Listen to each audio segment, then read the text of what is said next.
wildest, sexiest depths of technology. And here to keep you on the bleeding edge of science, tech, and ethics is the Rated R radio star, the man of tomorrow, the golden stallion of the tech world, Brian Sovryn. He has a huge brain.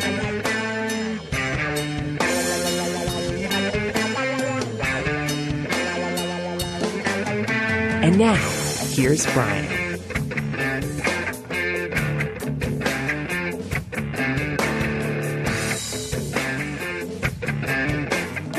The Golden Stallion, the man of tomorrow, Savzu, the Rated R radio star, here for a little Sovereign Tech this week. And oh, baby, I love it when this happens. Now, last week, of course, actually an exceptionally popular episode, like ridiculously popular. I can't believe it. In fact, if you want to, do a little clap for the Golden Stallion, you can, wherever you happen to be at the moment. I mean, it'll probably look weird. Maybe if you're like at the zoo and you're near some seals or something, you could go, you can make little clap things and you'll be fine. Then you won't look so odd. But if you want to give me a little clap, because I have finally reached, I've gotten into the 5 digits of followers on Twitter, and it's a very exciting thing for me. Oh, wait, you hear some claps. What is this? Woo! All right. Yeah, that's deserving of a woo.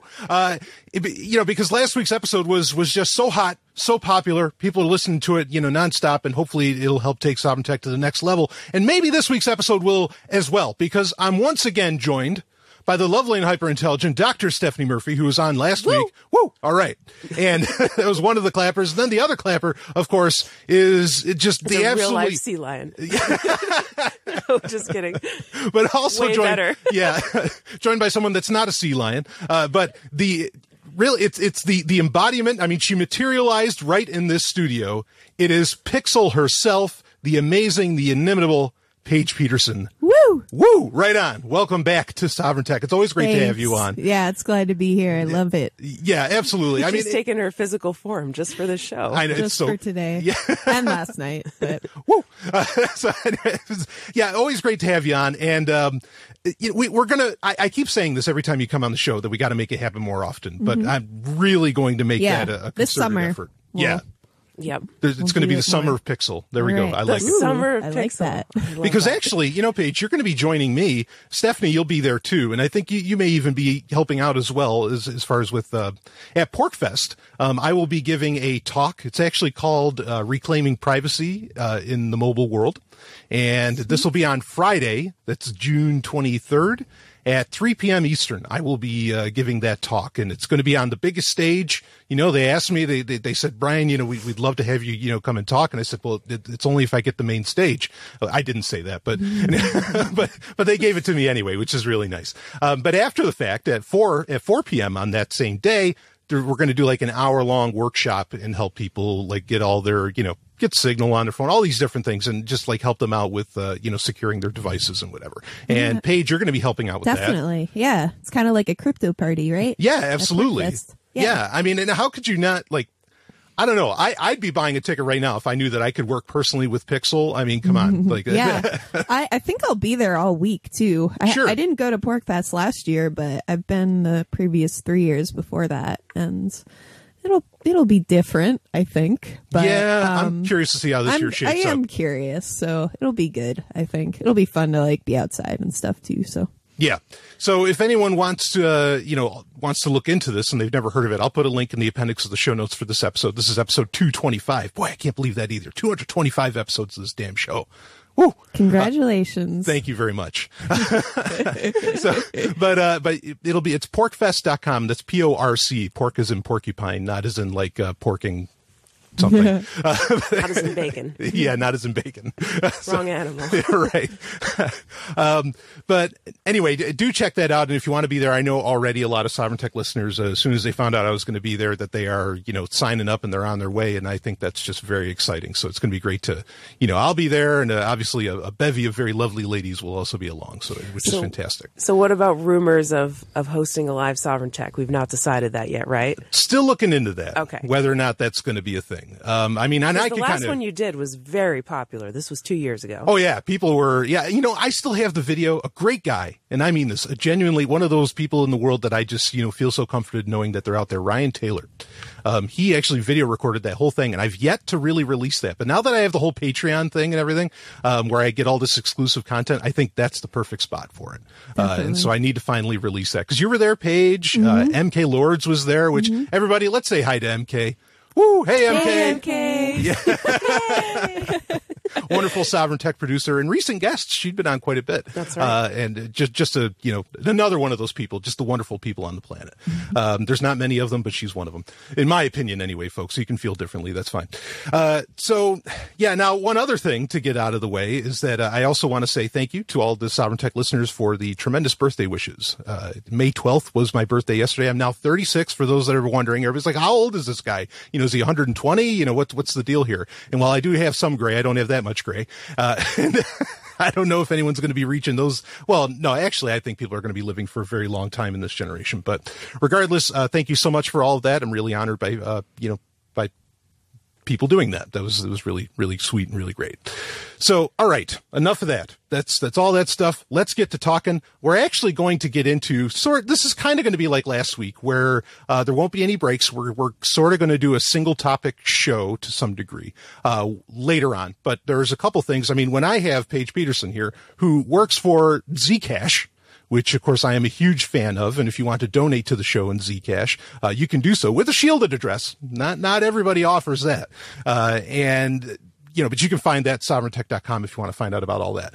But yeah, so Paige, you work for Zcash, and I guess I'd be remiss if I didn't ask for my audience, how is Zcash doing? How are things going? Like give me the score. Well, we've had quite an exciting past month. I think with the whole just people putting money into cryptocurrency, we've seen a huge ramp up in price of Zcash, which is cool in some aspects. It did at one point cause a little bit of network congestion with it was like a large exchange was consolidating a bunch of their funds, and so it was basically filling up blocks, and we're having some just basically slow transactions at that point. But since then, it's kind of leveled out, and that actually gave us a good test of what filled up blocks looks like, because we had never known what that was going to be like before. So that kind of pushed us to think about that a little bit sooner than we were anticipating we would have to. But other than that, we've had some good new integrations. So finally you can use Zcash on iOS through Jax. They okay. So obviously Apple and the App Store has been pretty selective with what cryptocurrencies they allow, and finally Zcash is a part of that selective group, which is cool. Yeah, that is an important thing to bring up, because the Jax wallet, which is a fine wallet, the Jax wallet on iOS is kind of different from the one on Android. Yeah. On Android, they can put in Dash, they can put in all these different ones. Yeah. As to where on iOS, it's Apple's saying, no, you can't do that, and you can't do this, which is, it's crazy, but there you go. This is, that's Mother Apple for you. Yeah. What are you going to do? Yeah. But that's really cool that they accepted Zcash. In fact, I'm intrigued by it, because I really felt that the ones that they were saying can't be on there were ones like Zcash, where it's, these really genuinely private, transactions and privacy oriented. Yeah, I'm not sure. I honestly have no idea how they're making these decisions. Right. Because, the Dash community has been trying for this for a long time and without success. So, sure. Yeah, I'm not quite sure if they have someone in the background that's whispering to the higher ups that Dash is a scam, or I don't know what it is, but well, I could believe, I'll tell you, I think in a very real way, I do think Apple actually does kind of care about privacy, more so than maybe some other tech giants. Yeah. And I could believe that they're excited about zero knowledge proofs, which is of course the basis of Zcash. Totally. And that maybe they want to play nice with that, or they don't want to look like hypocrites if they ever implement it in some form or fashion. A long held theory of mine on Sovereign Tech is that Apple's eventually going to become a bank. like itself. Yeah, right. Yeah, they're going to do the reverse Mitsubishi, which Mitsubishi originally was a bank, then became an electronics company. Right. As where Apple's an electronics company, then it's going to become a bank. And honestly, like, how impressive would a bank be that uses zero knowledge proofs? I mean, holy shit. Well, that's the thing, actually. Like, banks are quite interested in Zcash compared Which surprises to me. other cryptocurrencies, because they don't operate in the public. They require privacy, especially with competing banks, or if there's a bank that's going to be working with a blockchain, they're probably gonna require some sort of privacy technology. Sure. And so there's definitely some interest in that realm. So we'll see with Apple when they go big. Yeah. Well, I mean, and honestly, like, in my opinion, my personal opinion, I think Zcash has probably the best thing going as far as, any kind of private cryptocurrency. Yeah. I mean, we still have a long way to go. There's still a lot of improvements that are to be made for, like, the shielded addresses and Sure. making those easier, because it still takes quite a bit of resources to make a payment with the shielded address. You basically require, like, some sort of desktop or laptop with a lot, at least 3 gigs of RAM. But we're working on a couple of features that, one, would allow you to sort of offload that computation to a server side. So a separate computer can do the computation and then send that proof back to the original client, which would sign the transaction and then Right. send it. So it's kind of like, it's kind of like a client server setup, where you could have, like, this trusted thing where there's a third party service hosting the server, and you sort of trust them to keep the computation and the privacy side to themselves. Or you could set up your own little home server where it's not really trusted, or it is trusted, but you're just trusting your own computer. So Yeah. Now, so that's a really key point. And this is the thing. And I just want to explain this to maybe some listeners that might not be following on it. But the idea is that it is so resource intensive Yeah. to do genuinely shielded, encrypted transactions with Zcash. yeah. You need a lot of memory. Yeah, you just Right. can't do it on a mobile phone. That's really what the Right. biggest limitation is. Most laptops at this point can handle it, Right. but But yeah, mobile device probably isn't going to do it. Now, I think a lot of people would bristle when they hear, oh, wait a minute. So the solution for this is to, have this stuff getting done on some server somewhere. Yeah. Where's the decentralization? Where is Right. it? Oh my God. And I don't mean to insult people. I appreciate that they want their decentralization, Yeah. but like you said, the real solution here is that you could just run it at your house. yeah, Or you just can even, you offload it to a computer at your house, or, like, one of those little, like, Bitseed type Bitcoin node type things, where it's not really like a laptop or a computer that you have. It's just like this little node that you keep plugged in all the time, or like a dedicated device. It's Yeah. basically Yeah. like division of labor Yeah. to do Right. the intensive computation Right. on a device that's meant to do it. right. you could probably even like just have a mining rig kind of doing double duty, right? I mean, it's already running Yeah. a node pretty much. Definitely, as long as And- it has enough resources to do Right. all of that at once. Yeah, Right. definitely. Yeah. So it can be decentralized because everybody can run their own. Go ahead, Stephanie. What do you got? So Zcash, I'm showing my ignorance here, but I think a lot of people would want to know, like, what is the, is it mined, and, like, is it based on proof of work, or what is Yeah, the- it's proof of work. The algorithm is equihash, which is memory intensive. So the general idea is to make it ASIC resistant.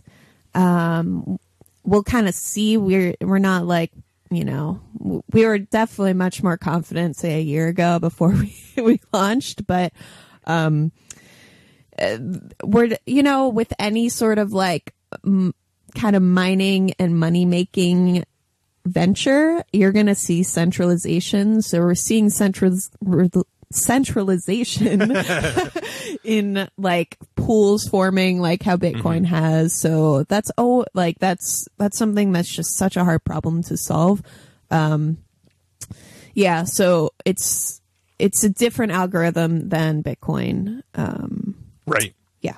Yeah. So as to where, like with Bitcoin, it was CPU intensive, right? Yeah. Instead of memory intensive. Yeah.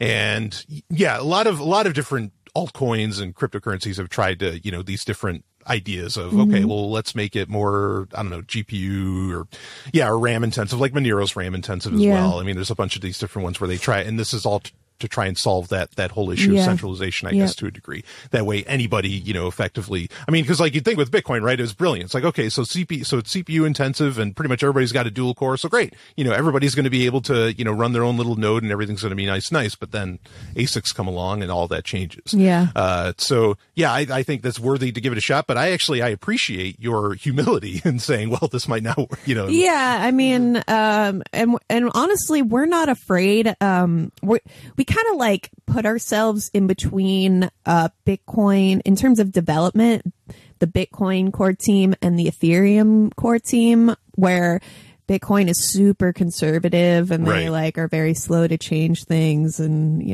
all of that. Whereas Ethereum is very progressive and they're not really afraid to move fast and break things. Yeah, exactly. So we kind of we're very happy that emphasis they came on the first. break things. Sorry. That's just me saying that, folks. Yeah. So we're actually really glad that these experiments happen first and we can sort of learn from them and kind of find our place somewhere in the middle. So we're saying we're not afraid of doing hard forks, but we're going to be very careful with them and plan them out diligently. Be transparent. Exactly. So, we could change things significantly in the future, depending on what the community wants. And, if the mining algorithm doesn't seem to be working out, we could change that up in a hard fork or something. But for now, we're definitely sticking with it because we have so many other improvements that we want to make first for the shielded addresses specifically. So sure. Yeah. I appreciate that about Zcash. And eventually here, Paige is going to take off her Zcash hat. Yeah. she won't be speaking for them in a minute. But I appreciate the fact that Zcash doesn't really seem to have, I mean, this is just me, what I perceive. It doesn't have a really outlandish narrative around it. I think Bitcoin certainly had a narrative around it, a narrative that I think did a 180 by... Well, there's that classic exchange between Satoshi and Gavin Andreessen where Gavin Andreessen messages Satoshi and says, I want to get this away from its black flag, anarchist roots, and everything. And that, in my opinion, sucked, but because that was sort of the narrative is that Bitcoin was, and it's in the white paper where look, this is going to free people. This is going to, allow you to finally own your money, blah, blah, blah, and all this. And I'm not saying anything's wrong with that, but the thing is that now today, Bitcoin feels like a very different animal than that. Yeah, for sure. And, then you have Ethereum, which has just the wildest of narratives, and I don't even need to go down that road. I've done that too many times. But regardless, Zcash just seems to have a very, I don't want to use the term conservative, but maybe cautious. I don't know. Just, it's no, this is a encrypted money or shielded money. And that's about it. Yeah.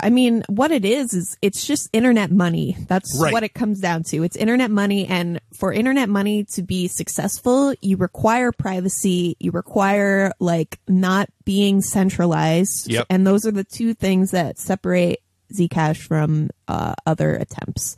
So we're we kind of see the privacy as just this thing that's necessary. You can't have internet money without it. So yeah, we're not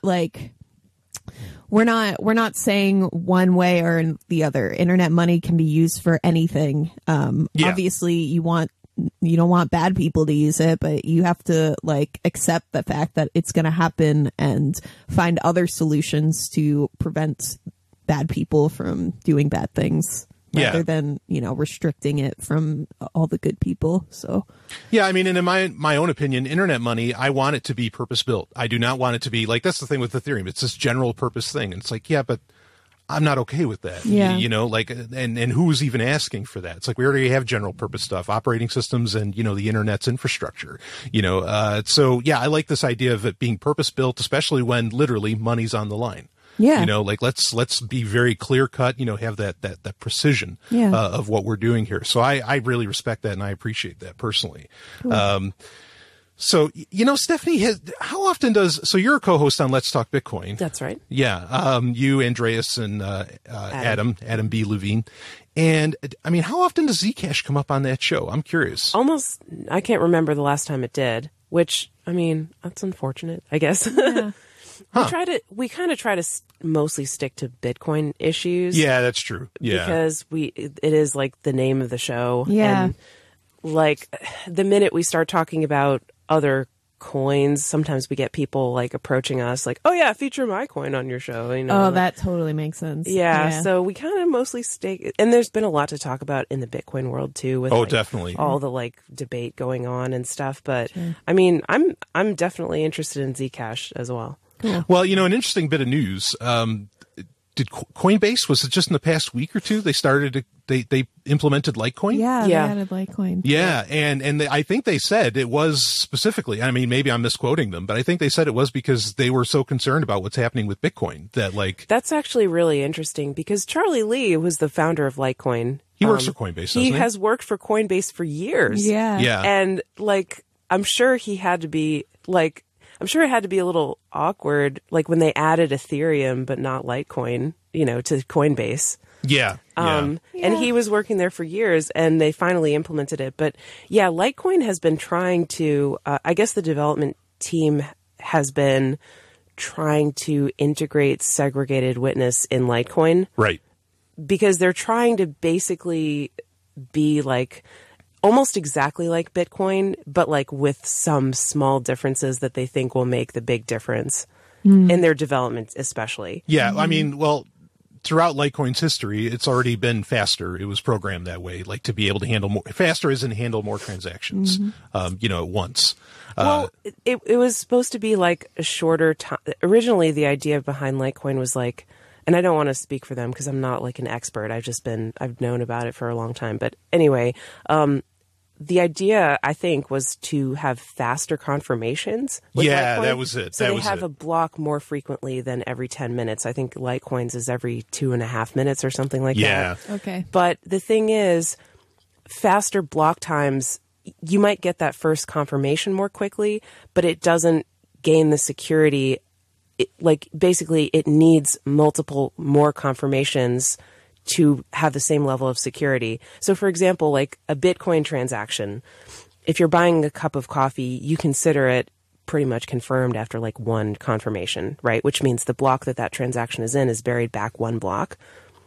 If you're buying a house or something, you'd probably consider it confirmed after 6 or 10 confirmations, right? So it's like degrees of security of how far back is that block buried in the history of the blockchain, and therefore how much proof of work would be required to undo that block and nullify your transaction. So the more confirmations you have, the more secure. But with Litecoin's smaller blocks or more frequent blocks, you basically need even more confirmations, like a Litecoin transaction to have the same security as a Bitcoin transaction needs maybe 16 confirmations or something like that. Sure.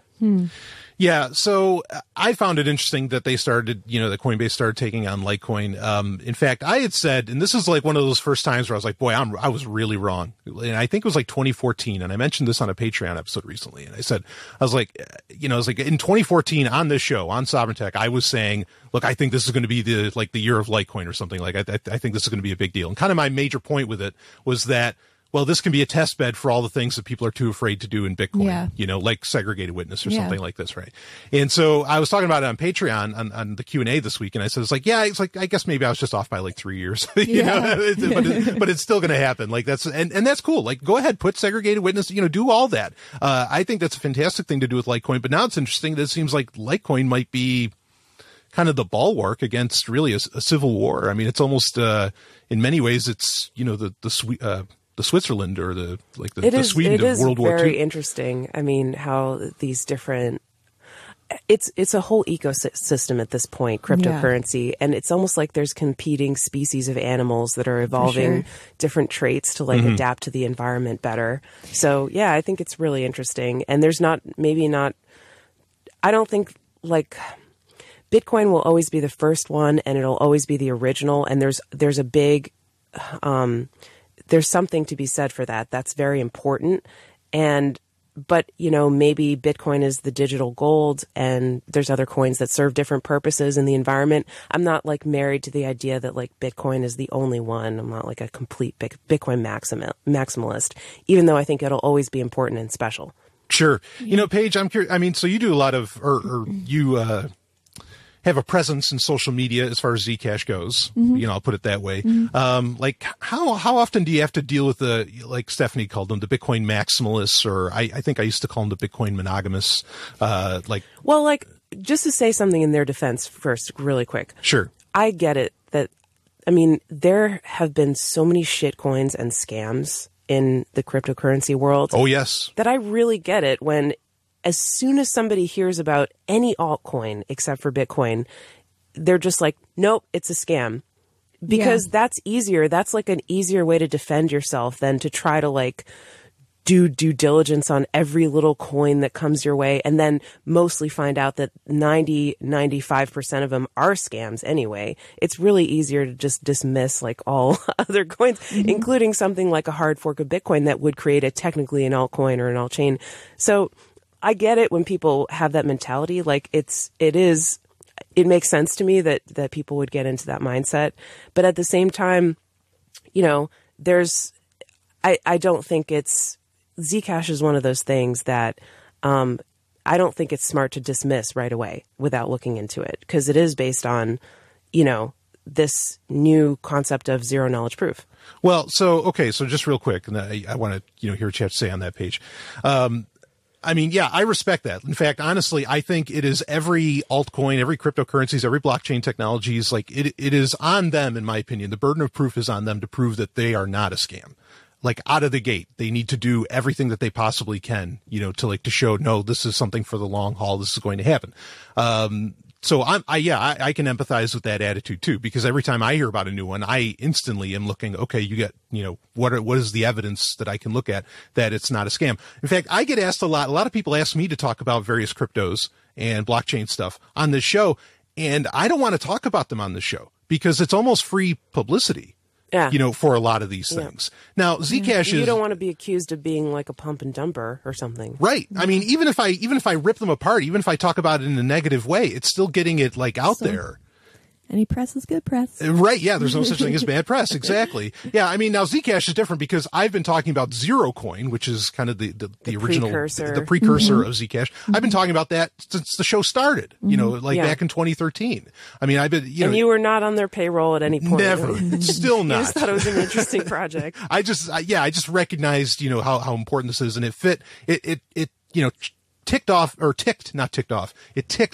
of checkboxes of what I was wanting out of a technology. Sure. Yeah. So that's why I think it's different. It's not like all the other altcoins. But anyway, I mean, do you have to encounter kind of the Bitcoin maximalists a lot? How do you deal with that?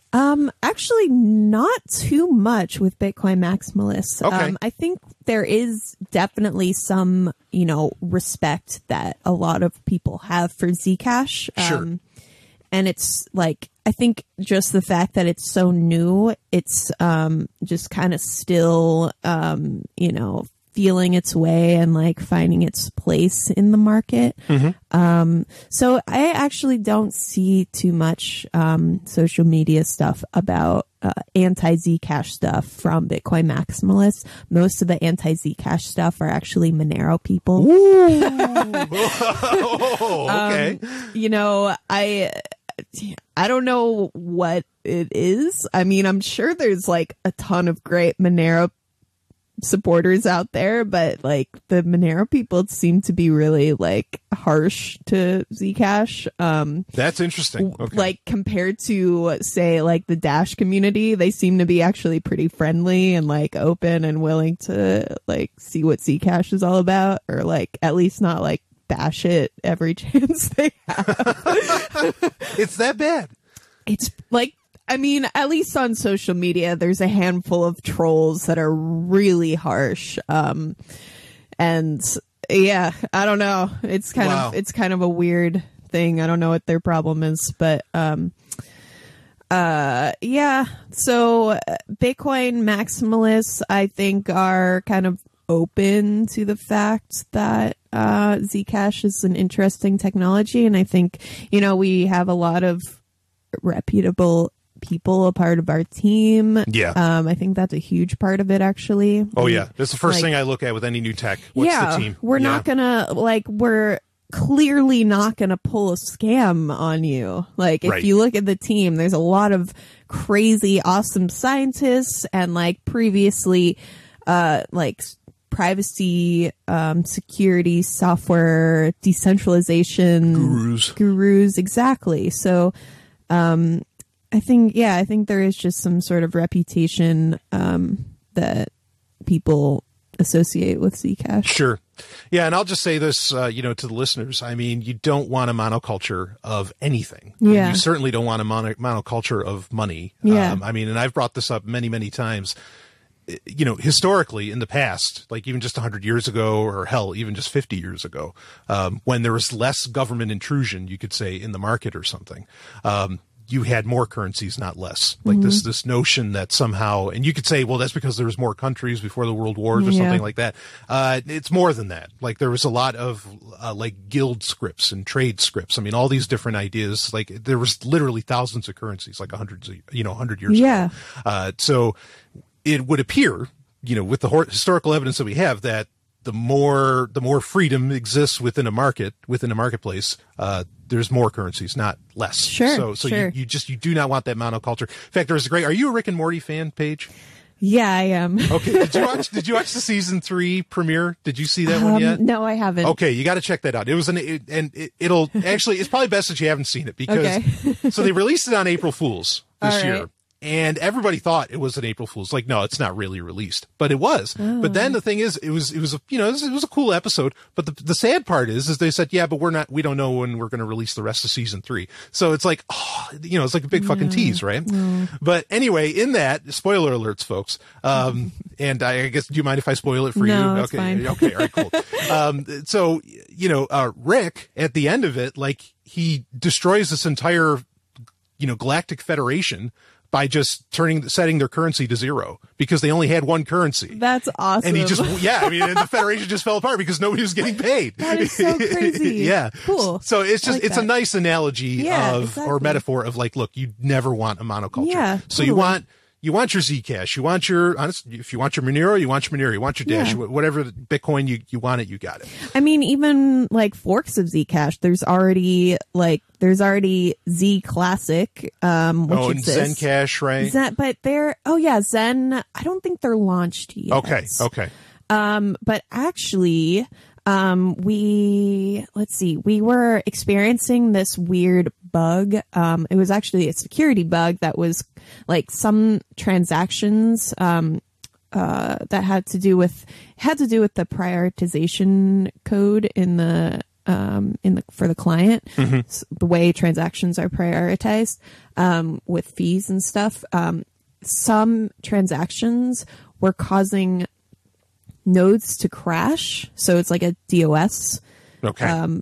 Potentially a bad situation, and we solved this and released an update that is 1.0.8-1. Yep. Which that's the latest, isn't it? Yeah, that's the latest. Okay. So during this investigation of this bug, we actually collaborated with Z Classic people because they were seeing a lot of their nodes crash. And they were being affected by this bug way more than we were. So we kind of did this collaboration with them to try to solve this for the whole ecosystem, because they basically take all of the updates from Zcash and apply it to Z Classic. Beautiful. So there's no animosity really between Not those really. two teams. The Z Classic people kind of hang out in the various Zcash channels. I think they're they basically just removed the founder's reward and think that that's a better way to have a cryptocurrency and better way to manage development of a cryptocurrency. Whereas we see the fact that people are getting paid on know that they're getting paid on a regular basis is going to be a security thing, like a safety thing. That there's going to be this development team because there's already planned out revenue for them. Right. Like, so we think that that's the better way to go. They think not having that is the better way to go. So, well, may the best idea get the greatest network effect. Yeah. I mean, exactly. So, yeah, it's a cool collaboration, and yeah, it was really cool to see. Well, I can respect, or go ahead. But I guess now that I'm talking about Z Classic, I just want to reiterate as loud as possible that Z Coin is not Z Cash. Oh. So many people get that mixed up. Yeah. And it's actually really bad because Z Coin had a really horrible bug in their code that allowed someone to generate as many coins as they could. So they got inflated by like 300,000 Z coins or something. And a lot of people are attributing, like, saying that that's a Zcash thing. Like, I've ran into so many people that are like, didn't you have that bug like a few months ago? And I'm like, no. So Zcoin does not equal Zcash. They're completely different. Zcoin is like based on Zero Coin, the original protocol. Right. So yeah. And yeah. Ugly. Yeah. It was, yeah. They're actually, I don't have similar, like, you know, good feelings that I have about them that I have with Z Classic people towards them. Yeah, I think they, you know, potentially. Yeah, I don't know. Sure. No, I wouldn't trust them if I don't know. That's my personal opinion. All right, fair enough. Yeah. Yeah, fair enough. So, but I think that's great that you worked with Z Classic. I mean, that's the beauty of collaboration in open source. Totally. I mean, that you can really do that, Yeah. and you know, and you can kind of verify each other and whatever. I mean, Yeah. that's fantastic, and Yeah. let them both thrive. I don't care. Definitely. So cool. Okay. Well, I think now do you want to take off the Zcash hat? And Yeah, then we can sounds move on? good. Okay. Let's party. All right. Yeah. Woo. So, boy, you know, we've got new intros coming out for episode 226, and Pixel might be a part of those. And Oh yeah. yeah. Anyway, She will be. Yeah, I think people are going to love these. So there will be no intros throughout this episode. This is just going to be kind of a running monologue. Well, not monologue because I'm not alone. But in any case, there's no breaks, but I'm going to take a quick break here just to mention one of our sponsors, because I'm not actually sponsored by Zcash, but I am sponsored by someone who, if you want to keep an eye on Zcash and everything else we were talking about, even Litecoin, all these different Dash, whatever, CryptoCompare.com. They are just a great, I keep that tab open at all times. I'm always looking at it. What are the latest, greatest wallets? You know, what's the latest price? What are the trends? You know, what's going on in social media as far as all this stuff? I mean, Crypto Compare does such a great job of, you know, just being this one-stop shop to keep an eye on everything going on in cryptocurrency. It is so cool. Such a great website. And they've been a long time sponsor now for Sovryn Tech, and I'm really honored by that. And they sponsor a lot of other great shows too. So these are definitely people you want to frequent if you care about liberty, because I mean, understand when somebody sponsors Sovryn Tech, like, you know, they're really stepping into the fire because they know takes a special sponsor. It does. It takes someone very special because, like, I tell them, you know, when I send them, you know, the invoices and whatever, it's like, look, I will not water down. I will not, you know, even if it's a sponsor, if I feel like you're doing something I don't like, people are going to hear about it. I mean, I'm very, very, very open about that. So anyway, do appreciate the sponsors of Sovryn Tech because they are very special, unique, and wonderful people. So CryptoCompare.com, just wonderful. Paige. Yeah, I heard about them through your show. Yeah. And I really like their website. I do have one request for them, however, Ooh. if possible. Yeah, put it out. If at all possible, I know it's kind of a pain in the ass, but some people don't like to use JavaScript and their website doesn't work without JavaScript. Oh, yeah. So if, you know, it could be a very simple way to check prices or something, but I understand their social component of it requires a lot of JavaScript. So, you know, that's just something to think about, but I do like their website in general. Yeah, I mean, they're really putting out great info. No, and that's a fair point. JavaScript is such, boy, I mean, that could be a whole side tangent. Yeah, we totally. could talk forever about that. Like, for years, I've been telling people do use no script and everything. Yeah. Have that on at all times. Yep. Of course, Firefox is, like, this year, you know, come 2018, Firefox is going to be a totally different animal. Like across the board. They have their quantum engine and everything that they're running. I mean, it's just going to be crazy. And they're changing their add-ons and extensions. We've been talking about that on Sovryn Tech for a few months now. But I mean, like with JavaScript, it's just become such a pain in the ass to turn it off. Yeah. that like now I really don't tell people, it's like, Yeah. I don't bother to tell them to install NoScript anymore because it's so bad. Yeah, it's really I mean, difficult. it almost literally seems to break the internet depending on what you do. Right. It's almost better in the end just to use like Privacy Badger or something like that. Yep. Just, like it blocks some JavaScript and it's kind of like it detects which things are tracking you more so and blocks those things. Yeah, exactly. Boy, a fun episode to do with you, Paige, at some point, and maybe this will be like a Patreon thing, which if you want to become a patron, there's hundreds of hours of content, exclusive content, and you get new content every week. I do Q&As and everything. People love it. You can just go to sovereigntech.com. It takes you right to the Patreon page, and just at least $1 a month, even though people do a lot more, or quite a few people do a lot more than that. I'm honored. You can sign up for that. But something I'd love to do with you is just like you talk about what software you use, like what's your loadout, what's your default loadout. That I would think be it'd be phenomenal. super fun. Yeah, because I'd love to know, like even what you rock. Yeah. A lot of people have asked me that question. The thing is that like it's not so cut and dry because I use a couple of different systems. Yeah. So like I could say, well, what's on my Windows machine? Yeah. What's on my other machine? Right. What is that other machine? Things like this. Yep. So I think that would be fascinating to talk with you about. Okay. All right. We'll line that up. Because do you still use your Purism laptop? I know that's a whole other subject. Yeah. The Librem. Yeah. I use that. And then I use Cubes with that. Yeah, I use Cubes OS. Cubes is awesome. Yes, it is. Top notch. And speaking, like, shout out to Librem. I've had, like, issues with communicating with the company in the past. Yep. However, their laptops are not affected by the AMT Intel bug. Oh, I haven't even talked about that on the show yet. Yeah. That is nuts. Yeah, it is super nuts. But Librems are apparently safe from that. So awesome. Nice. I don't have to worry about it. Well, the AMT bug, more like destroyer. I will probably talk about that on next week's episode because it is, there's not a whole lot people can do about it right now. Right. So like it's me talking about it. Anyway, I'll tell you this, another one, if LibreBoot, which is the computers I've been recommending for years on this show, if you have a LibreBoot computer, you also don't have anything to worry about right out of the gate. So anyway, okay. So we'll set that up. We'll do a Patreon episode about that. I think that'd be fun. So what we're going to talk about now we're going to get into kind of our big subject for this episode.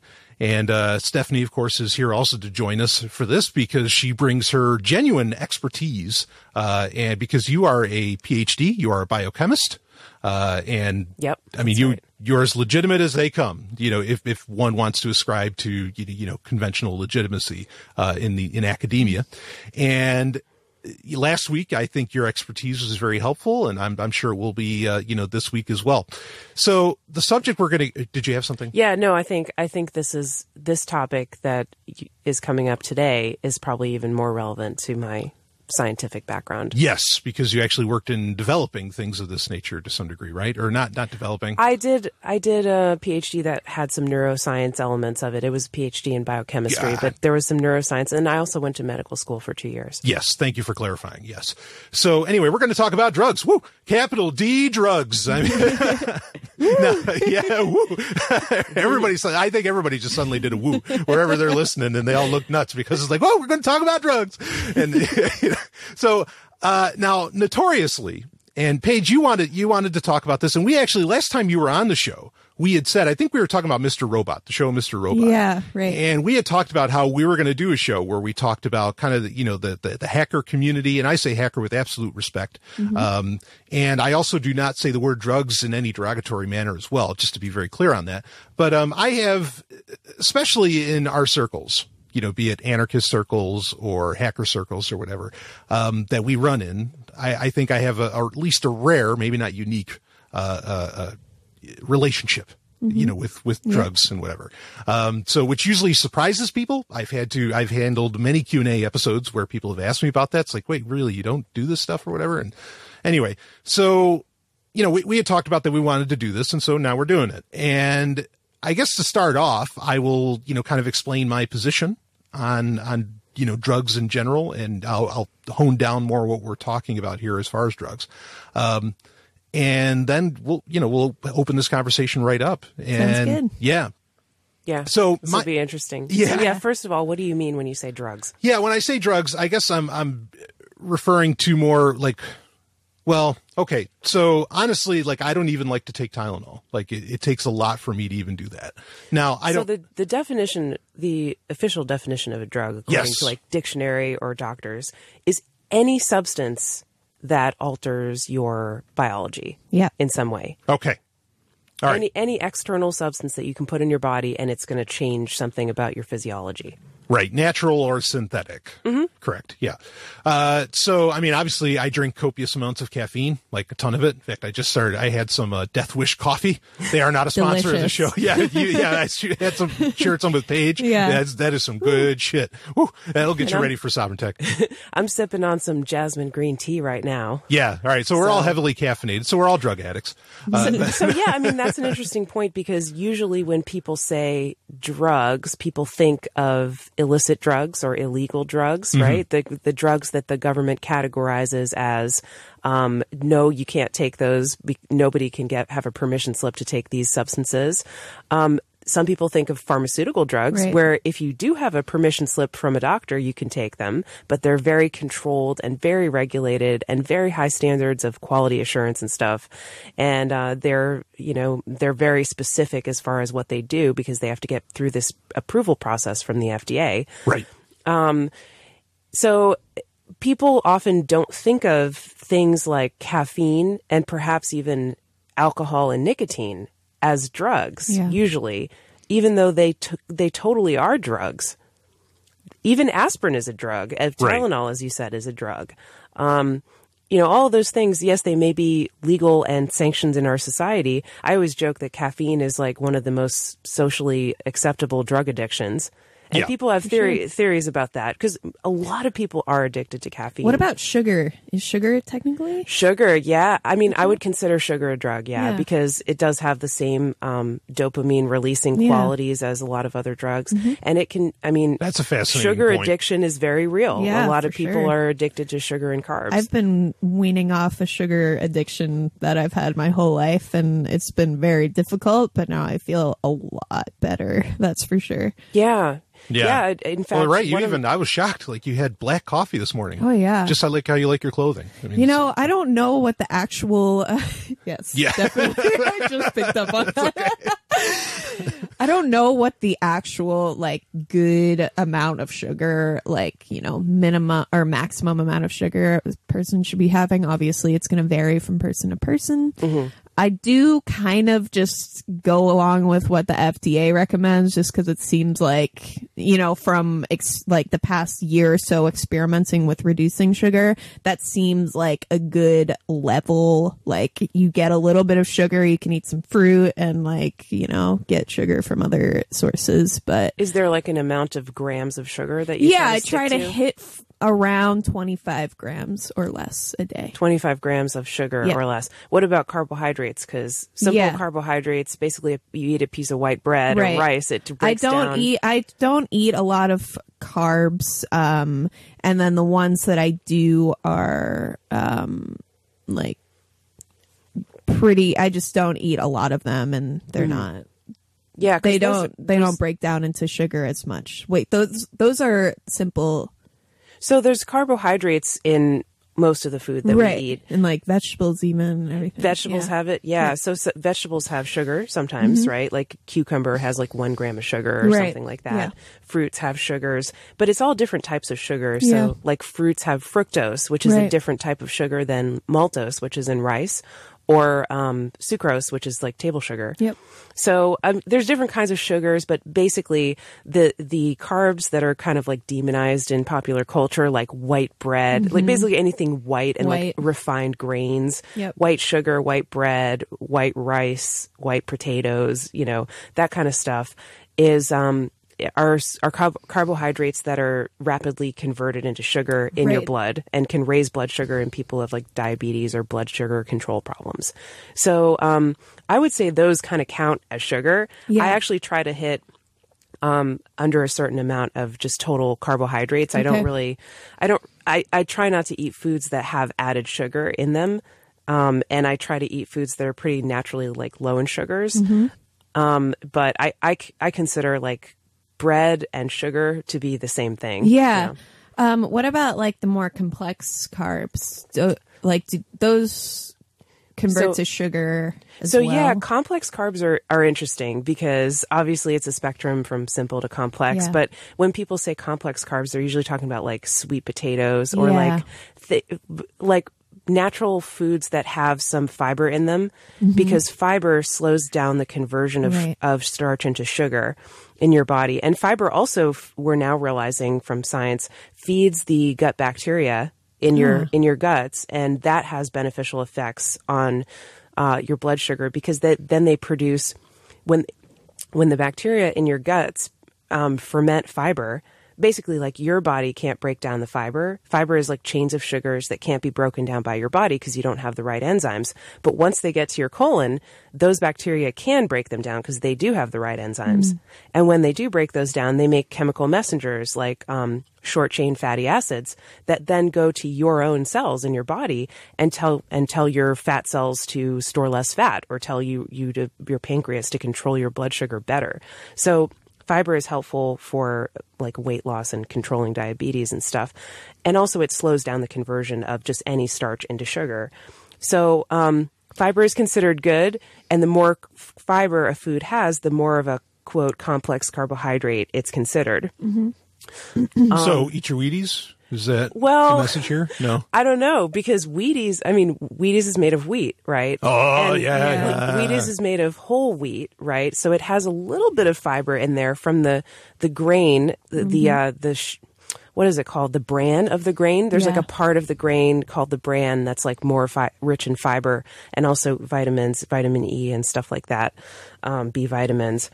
But is that like, even whole wheat has relatively little fiber in comparison to something like cabbage or Brussels sprouts. You know what I mean? Like, the ratio of starch to fiber is still pretty high. Like, there's a lot more starch than there is fiber in Wheaties than there is in something like a comparable amount of Brussels sprouts. Okay. Right. Okay.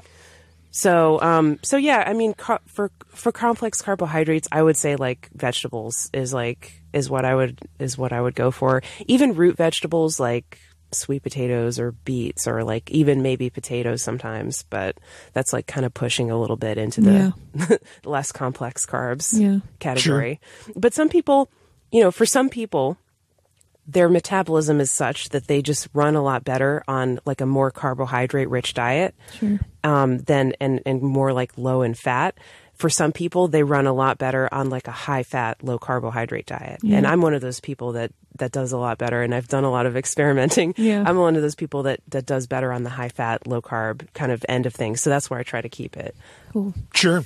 So sugar is a drug. So yeah, sugar. That was a tangent. Yeah, sorry. No. That was good. That was interesting. Yeah, that was a very nice tease. I like that. But yeah, I would consider sugar a drug. There's been a number of like studies in popular science in the past couple of years that have just basically compared sugar to things like cocaine and heroin, and the addictive properties and the brain juice that it releases, the neurotransmitters that create a intense sensation of reward, which is what is associated with addiction, are very similar to, quote, hard drugs like heroin and cocaine when you eat sugar. Sure. Or when you play video games, or when you constantly check your email or Facebook over and over again. Yep. Yeah, exactly. So basically, one of the things, a common theme in recreational drugs or drugs that make people feel happy or euphoric, is that they cause your brain to release neurotransmitters. Dopamine is a big one. Serotonin is a big one. What's the other one? Norepinephrine. And there's probably a few other ones. Which make you feel good. Which make you feel happy. Right. Yeah, that's create a sensation of happiness and reward, so that when you feel that reward, you're motivated to do it again to get more reward. Right. Yeah. And so that's the theory, I guess the theory behind addiction is like people are constantly seeking the reinforcement of that reward sensation. And so they keep going to the substance. Right. But with most substances, you can build up a tolerance, or you can just wear down your levels of neurotransmitters so that you don't get as strong of a reward, and you can never get as much as that first exposure. Yep. But you keep seeking it out, and you keep wanting that feeling like your first high. So that's the theory behind addiction. Now, There is the rat park experiment. Were you going to bring that up, Brian? No, I wasn't. But so go ahead. whenever we mention these conventional theories of addiction, like the conventional theory of addiction is basically like certain substances cause the release of these brain chemicals that are extremely rewarding and extremely addictive. And if you get exposed once, you're probably hooked, and you're going to be hooked forever unless you get forced into like a treatment program where you can't access this stuff. Now, that really does not apply to all substances. And in fact, it may be a lot more complicated than that because early childhood experiences, especially trauma, cause people humans and animals, to self-medicate with certain substances that produce those rewarding sensations. And so addictions are more likely to develop when there is a background of trauma that the organism has experienced. Basically, there was an experiment called Rat Park in the 1970s that's very interesting, and it's often cited in addiction literature, where, in most studies, they would take rats and they would put them in a small, confined cage with no toys or really nothing to do, no other rats around. And so the rat is sad, right? The rat is not very stimulated or happy. And then they would give him a water bottle that was full of like a little bit of cocaine in the water or heroin or something or or sugar. And the rat would just constantly drink from that water bottle, even at the expense of drinking regular water, and it would thirst to death, so it would just keep going for the drug. But when you give rats a park to play in, like a Disneyland with lots of toys, other rats, lots of space for them to run around and play. And then, oh, by the way, there's also a water bottle with cocaine over here and also a regular water bottle. They don't go for the cocaine. They go for the regular water. They don't become addicted in the same way that the sad rats did. Yeah. Okay. So obviously there's a component of the psychological state, and happiness and trauma have something to do with people's propensity to seek medication in certain substances. Yeah. So that is an interesting baseline to run off of. Yeah. And in fact, we're gonna go to a quick sponsor on that, because let me tell you, even though this isn't something that I literally ingest, I mean, maybe I ate a comic book once, but this is definitely something I'm addicted to, and that's Star Wars. Now, I know people are like, what the hell are you talking about? Is Disney sponsoring Sovryn Tech? No, not at all. What is sponsoring Sovryn Tech is the Resist the Empire podcast, which is an awesome, and I mean it, fucking awesome podcast that's all about Star Wars, but from a liberty-oriented perspective. Really, really unique stuff. This is the kind of thing, I wish I thought of doing it, but I'm more than happy to let, Roger and the guys over there, Resist the Empire podcast, take the reins, because they're the real deal, real Star Wars fans. I know they have the same passion I do for the subject. For some people, I know they've said Star Wars is their anti-drug, right? That was actually a meme that was going around for a while, but, that's inferring that drugs are bad. And certainly I don't think a liberty-oriented podcast would say such a thing regardless. Anyway, it's a fun podcast. You want to check it out. If you love Star Wars, if you love liberty, this is the absolute podcast you want to be listening to. They do all kinds of fun stuff. They do breakdowns of characters and where they fit on the political spectrum and everything. That's really cool. And in fact, follow them on social media, because the memes that they do are hilarious. I'm in awe, actually. And I'm serious, because honestly, a lot of memes I don't get very impressed by. I get impressed by the ones that they do. So they're worth following, on social media. But, resist the Empire podcast.com is the website. You want to check that out. It's in the show notes as well. You can find it in the appendix, if you want to look them up. But just a tremendous podcast. There are a few episodes in. I love it. Maybe someday, actually, I got name dropped in the latest episode, in episode 7 of it. And that was pretty cool. So anyway, check that out. Resist the Empire podcast. And boy, if you want to get addicted to something, rock and roll some Star Wars, baby. It's always a good time. Of course, Stephanie hates Star Wars, but that's all right. I have all the love in the world for it that makes up for it. Right on. Yeah. I mean, I hate Star Wars, but it sounds like a good podcast, I'll admit. I like the name. Yeah. I'm all for Resisting the Empire. Yeah. It's by the same guys that do the Lava Flow podcast. I mean, isn't that just one guy? It's Roger Paxton. Well, right? It's Pax Libertas. Yeah, it's Roger, but and of course he's fantastic. He's an amazing podcaster. Yes. Yeah, he's really good. High end, high quality. You've played clips on your show from him, and I don't do that often and you for don't other do that podcasts. For anybody. That's a big compliment. You got to have something going for you if you're doing that. So anyway, all right, now let's get into what I meant by drugs when I say the word drugs and Yes. what I was talking about. But that whole thing about addiction, and actually the sugar conversation was fascinating, but like the whole thing about addiction, that's kind of important to bring up. When I talk about drugs, I guess I do mean more of the illicit type, you know, and let me caveat again. Look, I don't care what people do. They can do whatever the hell they want. It's just not things that I do. Do you particularly care about the legal status?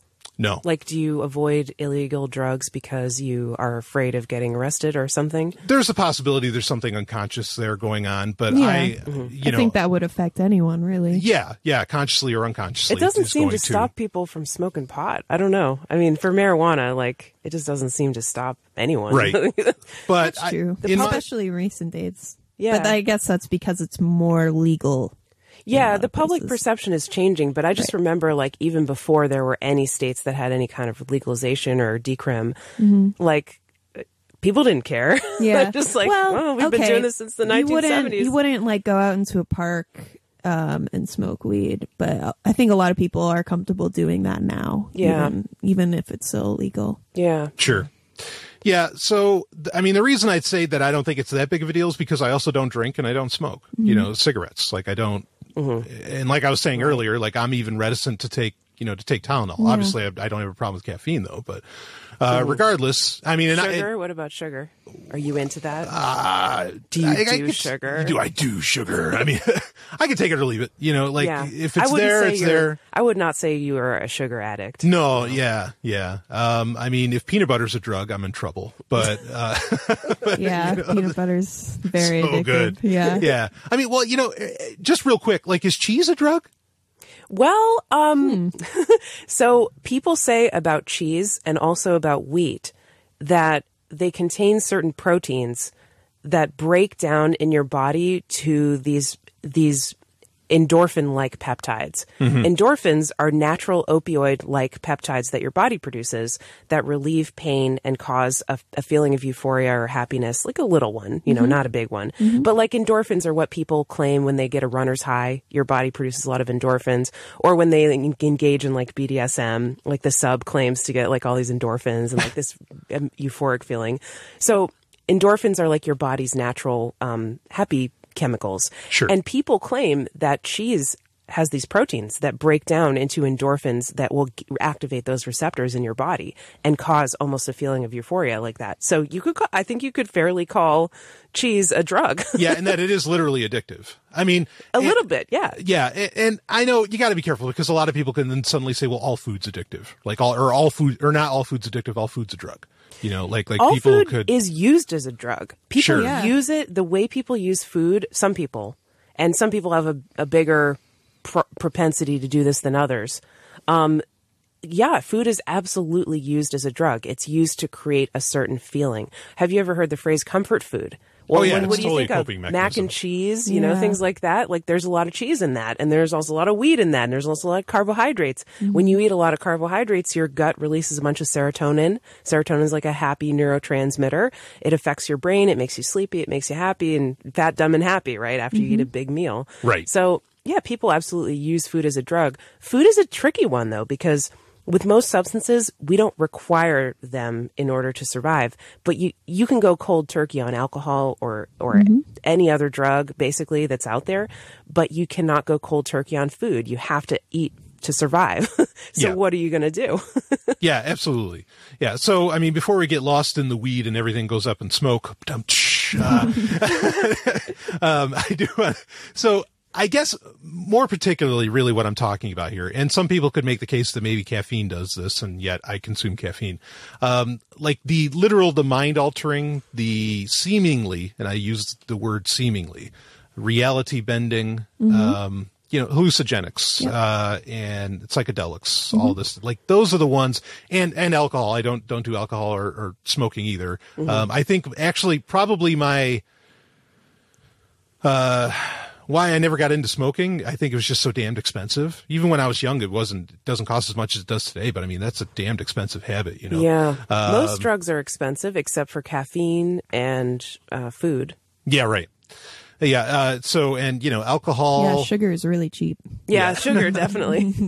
Yeah. I mean, alcohol, like I've drank at various points in my life. But it was always like, it was while I was in the military. So obviously very traumatic, situation. I did when I was younger, but I've told that story before, but. Yeah, when you drank in those situations in the past, I know there were very few of them, but looking back on it, would you say that you were looking for some escape or self-medication, or were you just doing it because everyone else was doing it, sort of to fit in or socially? Well, okay, so as far as with drinking goes, and then we'll talk more about like the harder drugs or something, I don't know. People are going to have problems with whatever term I use, so I guess I'll just say it. But anyway, with drinking, like the first time I drank when I was a teenager, was, there's just this mystique around it. It's like, well, yeah, everybody does. Not that everybody does it, but like, yeah, everybody kind of does it. So what the hell's the big deal? Like, and you want to find out for yourself. And when I found out for myself, like, and I've told this story before, I'll just say it very in brief. I had the reputation as a young person of being a walking encyclopedia, and I couldn't think of answers very quickly when I knew the answers. And so I attributed that to the alcohol. And also when I went to the refrigerator to get some pizza, my hand literally missed the handle of the refrigerator, and I just bugged out. I was like, that's scary. I was like, what the fuck? I'm like You became very uncoordinated. Right. Yeah. I'm not out of control, but in my head, I'm like, Brian, you're out of control. Holy shit.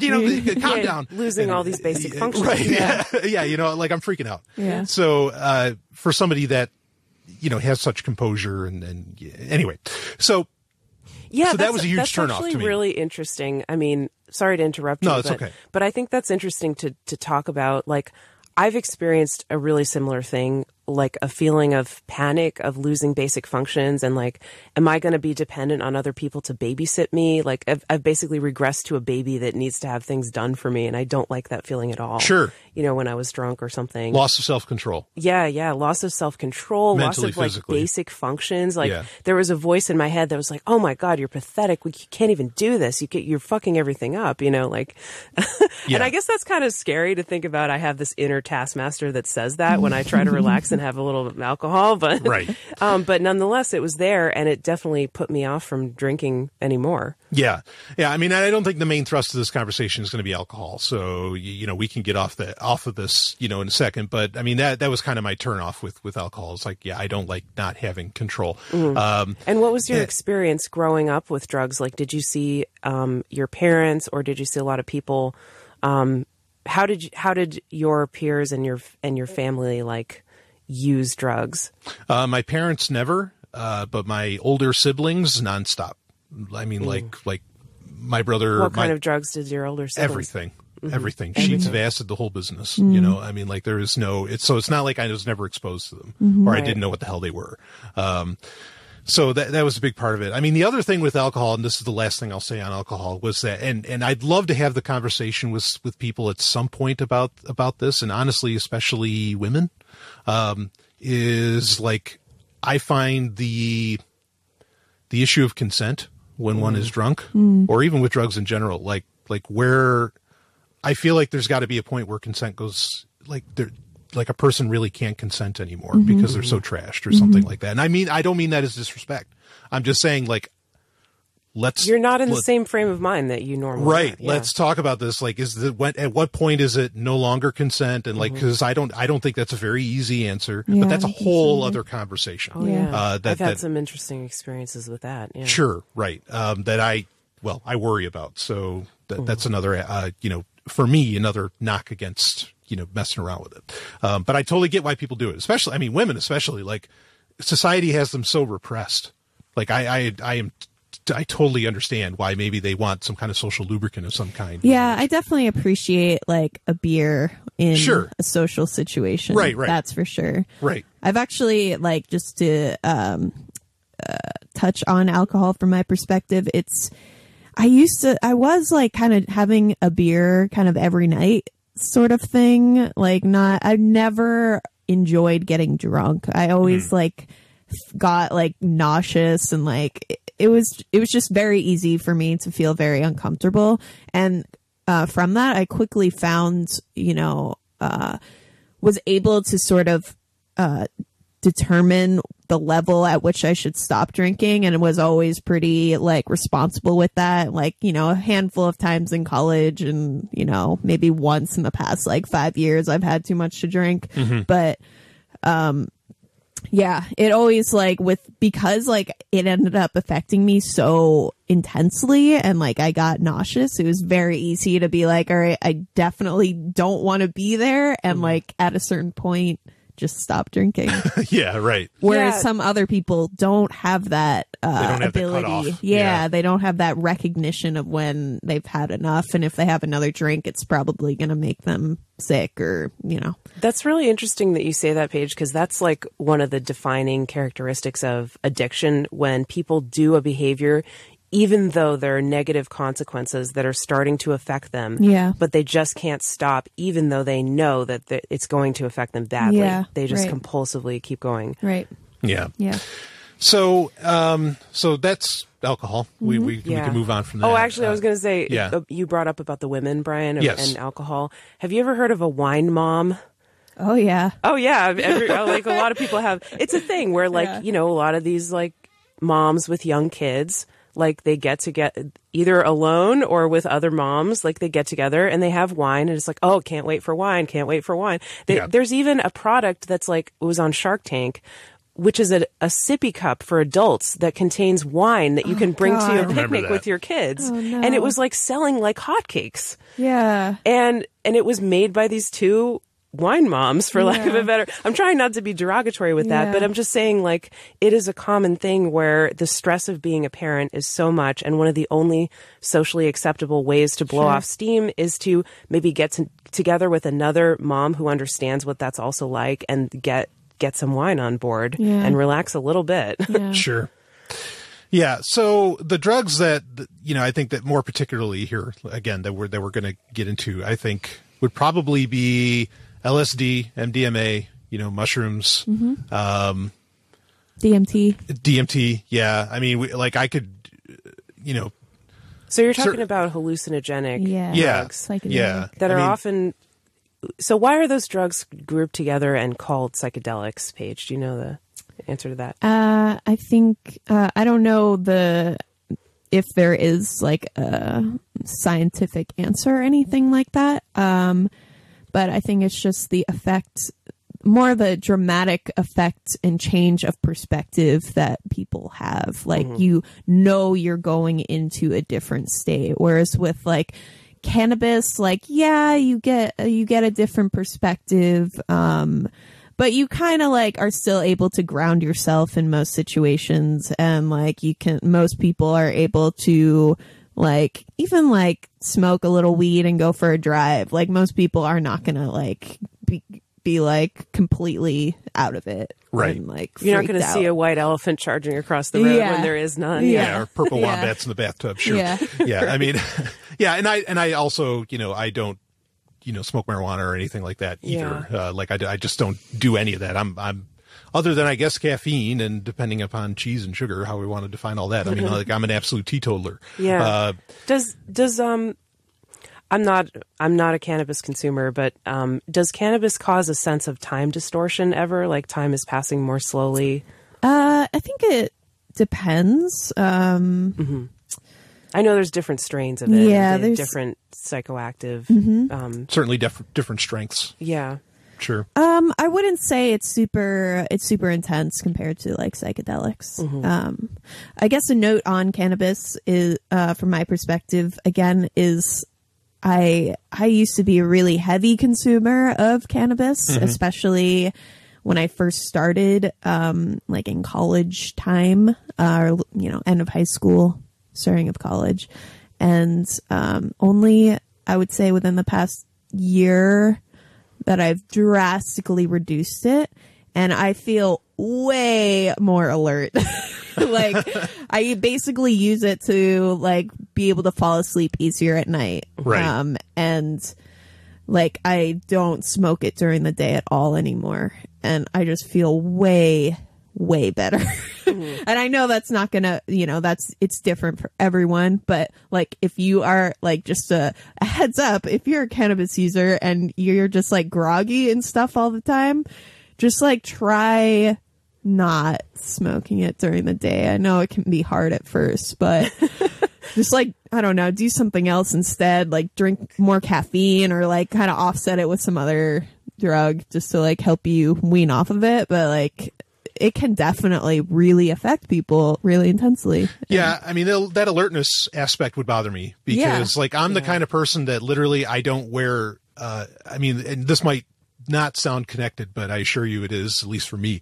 Like I don't even wear sandals because like at any given moment I need to be able to run. You need to get out. Yeah, like I need to go, like or something. And so like I'm always, I won't wear anything open toe or something because you can't leap a fence or some shit. Yeah. I don't know. I mean, I know it sounds odd. You want to be prepared for in case prepared. You need all your faculties on board. You need maximum alertness. Yes. Yeah. So that lack of alertness that you described, Paige, would be an issue for me. No, there's a theory that I kind of agree with, that the reason the socially acceptable addictions are caffeine and nicotine, and we'll talk about alcohol in a minute, but caffeine, nicotine, and alcohol are generally the socially sanctioned ones.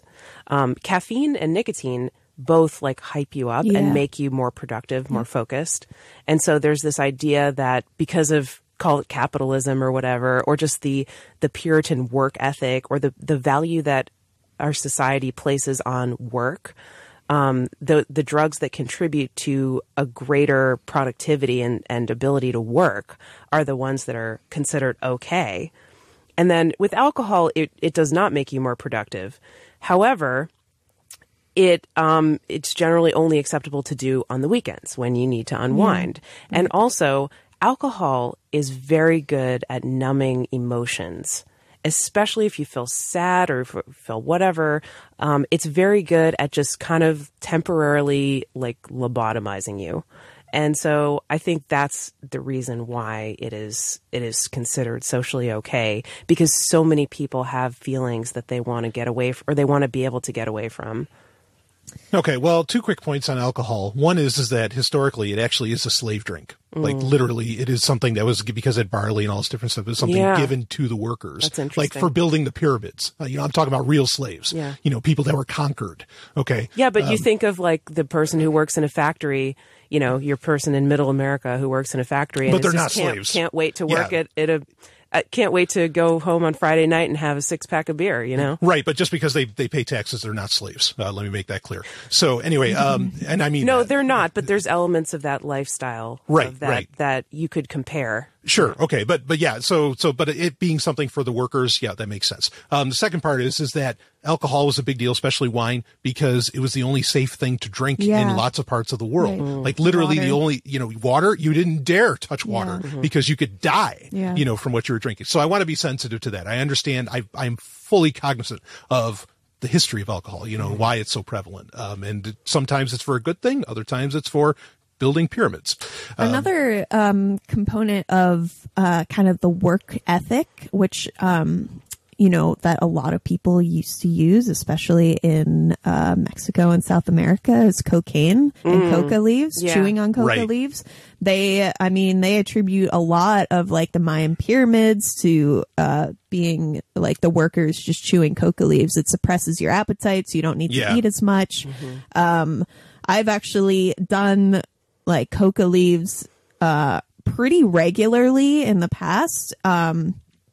And it's great. It's so like, it's nothing like cocaine, like, which I've also done and like definitely don't like suggest doing unless, you're not going to get addicted to it or something. But, coca leaves are a completely different animal. It just like, it's like caffeine almost, but a little higher, like you're a little more motivated. So I've been tempted to try these because actually I've said in the past, whenever the drug subjects come up, I said, look, if I was ever going to do a drug, I'd do cocaine because I want something that actually like hypes me up or does make me more productive. I don't want something that slows me down. I don't have that, issue, to where I need that it makes or you super alert and like, Yeah, you can just kind of go. You're ready to go, and you just keep going. All right. Well, maybe we'll do a report back on that or something. We'll see how that goes.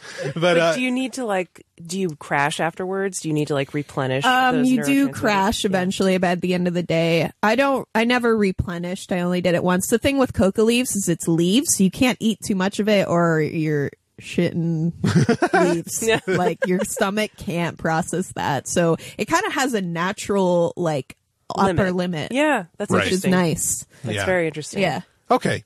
So kind of back to the psychedelics, I guess. Yeah. Now, these are very popular in the hacker community, in a lot of communities. and Yeah. all this. Now, with a lot of drugs, for me, the problem I will have with them is the marketing that gets put around them. I can instantly disprove is bullshit. Yeah. Even not, I don't know if these get necessarily classified as psychedelics like ayahuasca and things like this. In fact, I did a Patreon episode with MK recently where we talked about a lot of these different, some of these issues. So I'm happy to break it down more here as well. And when they say, oh, well, this will take off 10 years of therapy, if you ingest this, I have heard it'll that open. literal quote about Yeah. ayahuasca. It's like having 10 years of therapy in one day. Right. And to me, that is utter bullshit. There's Yeah. no shortcut. Right. Maybe some of these drugs have properties that will allow you to open up emotionally and loosen up some of the walls that you've put up around painful past experiences and emotions. I believe they have some of those qualities, but especially if you're not doing them under the supervision of an actual therapist, if you're just doing it kind of alone and you're floundering around, or maybe with a shaman who doesn't know necessarily what are their qualifications, right? There's no shortcut to bypassing 10 years of therapy. Right. That's ridiculous. Right. Yeah. So, and we might talk more about that in a minute. But another bit of marketing that goes around, it's well, LSD is great because Steve Jobs took it and he says that that's what, made him who he was. Mm-hmm. And well, look, and I don't mean to be mean, folks, but, listeners, but I'm surrounded by people that take LSD. Now, I'm not saying in the studio. I'm saying in my, the geographic area of New Hampshire that I live in, I'm surrounded by people that take LSD, and none of them is Steve Jobs. In fact, they wouldn't know an entrepreneurial pursuit if it bit him on the ass. Okay. The same is said about dropping out of high school, right? Oh, Bill Gates dropped out of high school, right? Well, most people who drop out of high school are not Bill Gates. Yeah. Well, Bill Gates, he dropped out of Harvard, but yeah. Oh, yeah, right. Right. But, what's his name there?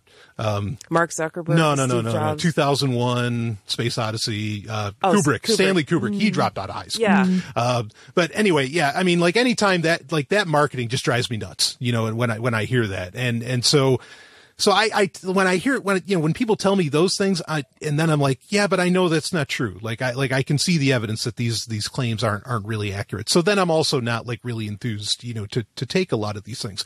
But the bottom line is that there's people who say it does help them quite a bit. Steve Jobs did say it. Lots of other people will say it in the hacker community and everything. And they do take it. And they, again, they attribute a lot of it to their success, and it allows them to get by. And so, what do I do with that? What do I do with that information? Why does the hacker community say, or the tech community, the tech world, whatever, why are they so big on taking a lot of these psychedelics? Why is that, such a thing? I mean, what do you think about that, Paige? I think it's not, I think it's just because they're a subculture of the rest of the world. I think everyone, there's going to be a large portion of any culture, maybe excluding super religious cultures or something like that, that are very adamant about taking psychedelics at least once in your life, or maybe a few times. So I think it's just when people do it, they realize that it's some experience that's really mind opening to them, and regardless if it has a concrete effect on how they kind of move forward after that, it's still this, they're happy that they did it, and they want other people to kind of have that same aha moment, or just seeing the world from a different perspective. That's what it comes down to. In terms of psychedelics, I really appreciate them for, especially in what Bill Hicks calls heroic doses. Heroic. They make you extremely vulnerable, and they put you in a state where you have to like question everything around you. And I think for a lot of people that can be really beneficial, like especially if you know that, you know, maybe you're not so vulnerable that you're doing it by yourself, or maybe you have someone else around you that can take care of you and that you can trust. But like just like putting yourself into that state voluntarily is really rewarding in the end, because you know like that your mind can like go through such a crazy trip and like just come out of it, you know, even if it's a bad experience. Like a lot of people have bad trips. Sure, right. But in the end, a lot of people are still happy that it happened to them. Like they're still happy they went through that, because they like something, even if it was a bad experience, they came out of it okay, and they're able to then kind of move on from that, or like build off of that and realize the next steps that they need to do. Yeah, I mean, I'm a huge proponent of trying to see the world in new ways. In fact, I'm kind of reminded of like Robin Williams in Dead Poets Society, where he's like, you know, stand on top of the desk and look around, you know, look at the world in a new way. And it's like, okay, yeah, that's of course it's very important to be able to do that, because it does shake something inside you.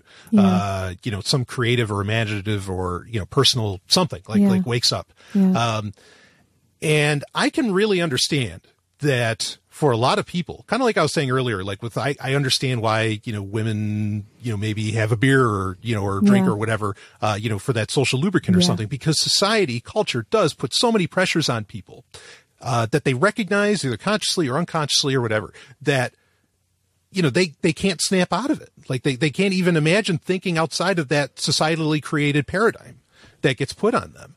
And so I can understand like what you're saying, that these drugs can like really break you out of that. Right? I mean, is that what you're saying? Yeah. And just like give you, I mean, there's so many things that could happen that could come out of it. So I'll tell a short story about the last time I did LSD, and it was I think I got higher than I ever have on LSD. And I was with two people that I recently started dating. So they were a couple.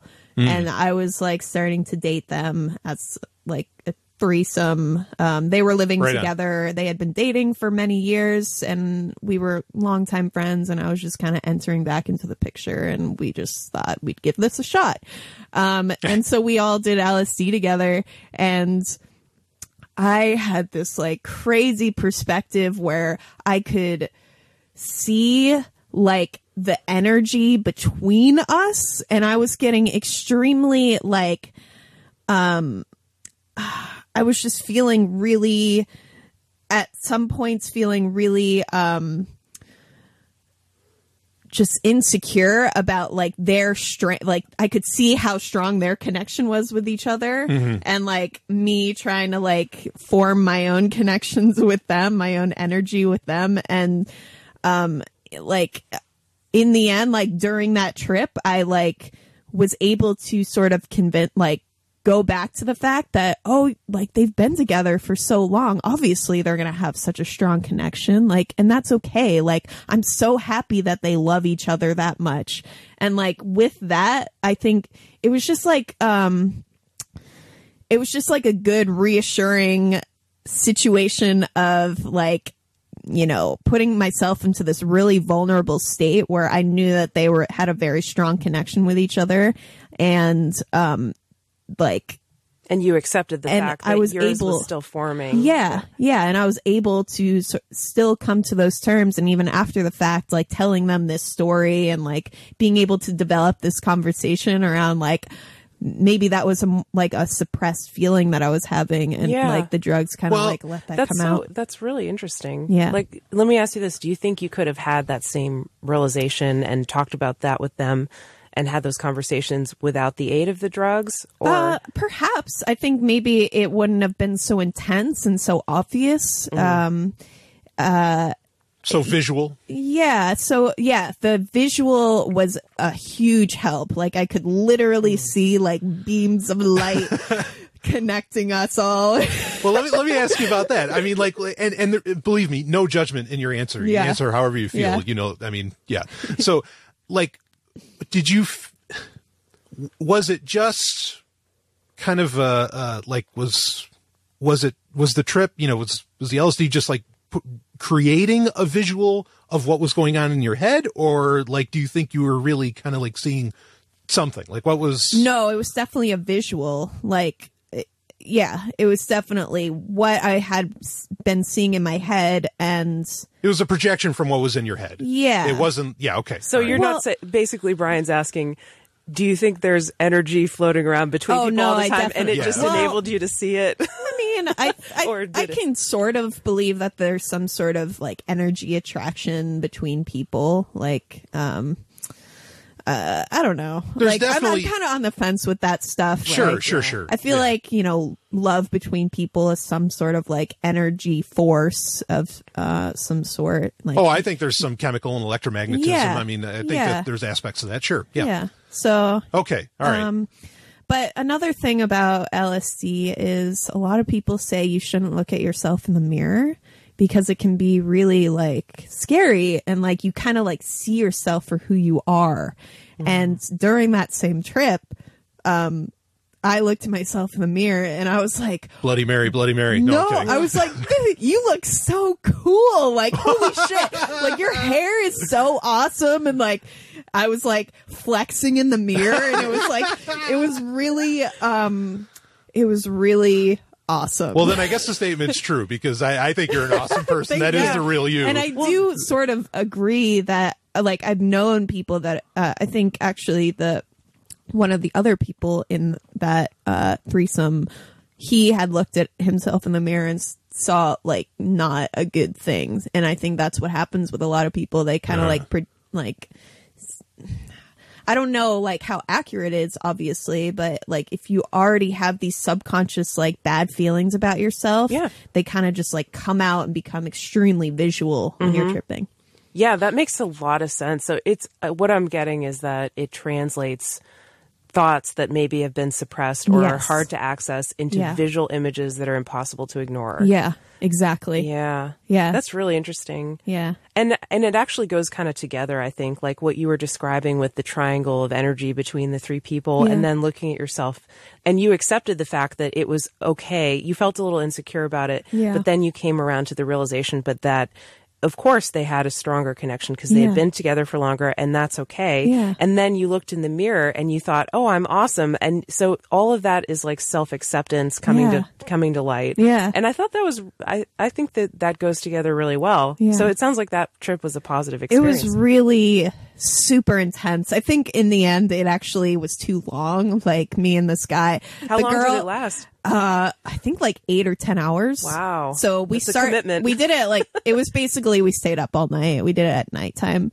The girl, she passed out actually. I think she had some crazy dreams, but me and this guy, we were just like laying on their couch, like, when is this? Like, eventually it became too long and we were like, crap, like, I wish this would end already. But like when you're coming down and everything isn't like, things like you still like, you kind of like get these like flashbacks where things start ramping up again and things start moving and, you know, all of that. And you're like, God, I just kind of want to go to sleep now. But we didn't have anything to do the next day. So it wasn't, you know.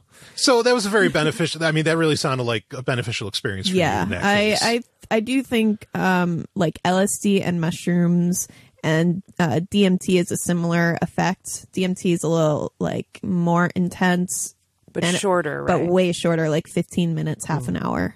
It's not a whole weekend commitment. No, yeah. So- yeah, Okay, well, let me ask. I mean, why did you start taking these? And go as far back as you want. You know, you could say, well, like I heard my mother yelling while I was in the womb, and it was so terrible. I know. I first took LSD and mushrooms in college because I wanted to see what it was like. I went to art school, so other Oh, people were geez. doing them. So yeah, it was. You probably wouldn't have gotten like a tuition if you didn't take Yeah, and go to right? an art school. I mean, come on. Yeah, it was just curiosity, and I don't think anything was as profound. Like, definitely later in life when I became more comfortable with myself and, just like my subconscious, I definitely appreciated psychedelics more.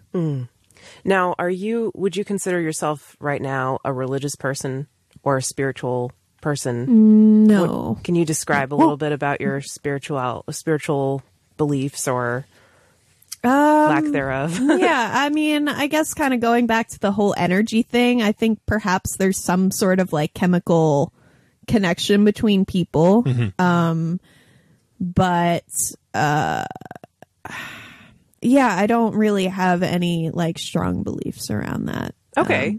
So that's interesting to hear, because one of the common themes I've noticed with people who are really interested in psychedelics is that sometimes when they get interested in psychedelics, they become more religious or more spiritual. Yeah. Like it's almost like they see God or something, and they suddenly are aware of this connection that they think exists between everything. And I think perhaps that is just them failing to sort of see the metaphor that actually is. I think it's more of like, I see that stuff when I'm tripping too, but I see it more as like a metaphor for like, you know, we are connected because we're all humans and we all have like similar brain chemistry and all of that. And like, and we depend on our environment for things to live and to...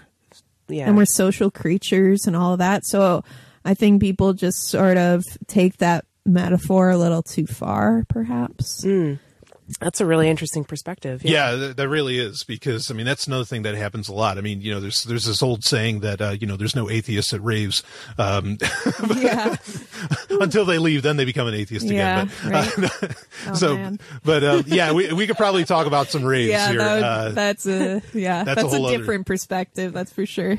Well, to be honest, that was one of the things that Brian and I have talked about in the past that kind of annoyed us, because it was like, wait a minute, this person suddenly started embracing what really seems to us like magical thinking. But do we just not get it because we didn't do these drugs? Would we become like suddenly religious if You probably wouldn't. I definitely do love when you're tripping and you see like fractals everywhere and everything is kind of melded into this one big fractal, and like it's like it makes you sort of feel like spiritual, and you're like, holy crap, everything's connected. But then you're in that state, and then you're not in that state, and you're like, okay, that was a metaphor for like other things that I was thinking about. Yeah. So what I'm hearing, what I'm hearing from you, and correct me if I'm wrong, is that like the, you know, when you're on this stuff, you are like kind of almost your mind's eye is just interpreting the world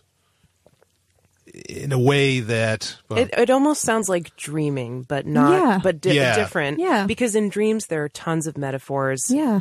But you don't always remember your dreams. And in fact, DMT is naturally produced in your brain, especially when you're dreaming or during REM or something like that. Right. Or even in like near-death experiences, your body releases DMT.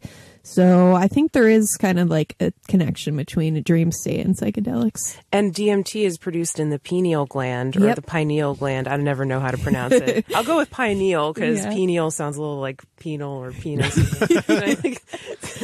But the pineal gland is a tiny structure in your brain that's kind of like back into your head, but like almost in between the eyes and the center, and like the center of the brain. So then when people say third eye, that's what they mean. It's like almost a third eye that's in the middle of your head. Yeah. And when they say that drugs like open your third eye, that's like, there's a connection to that. Yeah, there is. Okay. So like now when you like the experience you were just describing, and that was with LSD, right? Yep. Okay. You were with a couple of people, old friends, people that you trusted quite a bit. Sure. Now, this is another one of the things is that, like, I hear, you know, you had a tremendous experience of self-realization, you know, when you were doing this. And you talked earlier about how, like, these, you know, psychedelics and whatever else can really help people, like, break out of, you know, their own little mental traps, socially conditioned or otherwise, or patterns. like I genuinely, like, I think I can understand that. I think I can get that. Yeah. And I'm not in any way saying that because I don't take these drugs that somehow I've got it all figured out, so I don't need them. I'm superior. I don't feel that way at all. Like, not even close. But, you know, when I hear that, I'm like, okay, yeah, that makes sense. But then shouldn't you be doing it in situations like you described where you're with very trusted people, maybe even people, you know, you love or care about or whatever, or in conditions, not necessarily alone, but in an environment that's going to set you up for gaining that self-knowledge. Yes, Yeah. right. That's conducive to the Agreed. healing or to the growth or whatever. Yep. And like, then I get that, but that's not, again, It's it not comes how down to most that people marketing. That's do not it. how it gets sold. It's No. like, no, you need to do this at a party. No, you need to do this here and there. And like, oh, here, just take this and then we'll go have a good time or something like that. Like, and that concerns me as well, because like, if that's what it was all about, taking these things for those reasons, I don't think I'd feel so averse, you know, to them. Yeah. But that's not the way that they're put out there. Now, I'm not saying, and I don't think you're saying that they can't be done recreationally. Yeah, I mean, people obviously can do whatever they want, but Sure. it's just much more profound when you're trying to achieve something out of it. You're trying to get some concrete outcome, something to. Maybe even you go into it thinking like with something that you're trying to specifically solve, that you're thinking like that's. Maybe it's not subconscious. Maybe there's, like a lot of people do like MDMA if they realize that they're having a couple and they realize that they're having, like some issues and it's really difficult for them to be transparent with each other. And it's like, maybe they're just not communicative people. Right. And MDMA will just kind of like trigger that and they'll just like spill their hearts out and like, you know, it's just, it is a crutch. It's basically a crutch and you shouldn't be using a crutch all the time. You should be trying to move beyond a crutch. Well, then let me ask you that. I mean, can a relationship kind of like where that becomes the crutch of it and becomes the crux of the relationship? It becomes like what the relationship's based around. I mean, what do you think? Yeah, I think that's definitely a problem. Definitely you can use a crutch once in a while, obviously, if you're in a real rut. But if you're basing a relationship off of doing MDMA every week or every month. I mean, have you seen relationships where this sort of thing happens? Yeah. You have? I Okay. mean, I think it tends to happen. It's kind of similar to like alcohol, like couples just drinking with each other because they have like mundane-ish lives. Sure. They work 9 to 5. And you know, it's hard for them to get that excitement. Maybe they've been together for a while. They know they still love each other, but it's like they don't get that same excitement. And I think maybe MDMA is just sort of a replacement for alcohol. You know, you drink on the weekends, and then like once a month you do MDMA to like do something even more exciting. But then that just becomes a part of the routine as well. Yeah. Yeah. You know, yeah, I mean, it kind of reminds me of work. Like there's a lot of people who get into relationships who get married based upon because they have the same job. They work Yeah. together. You know, they work together and that the basis of their relationship is that they are both trying to say achieve a goal in their job.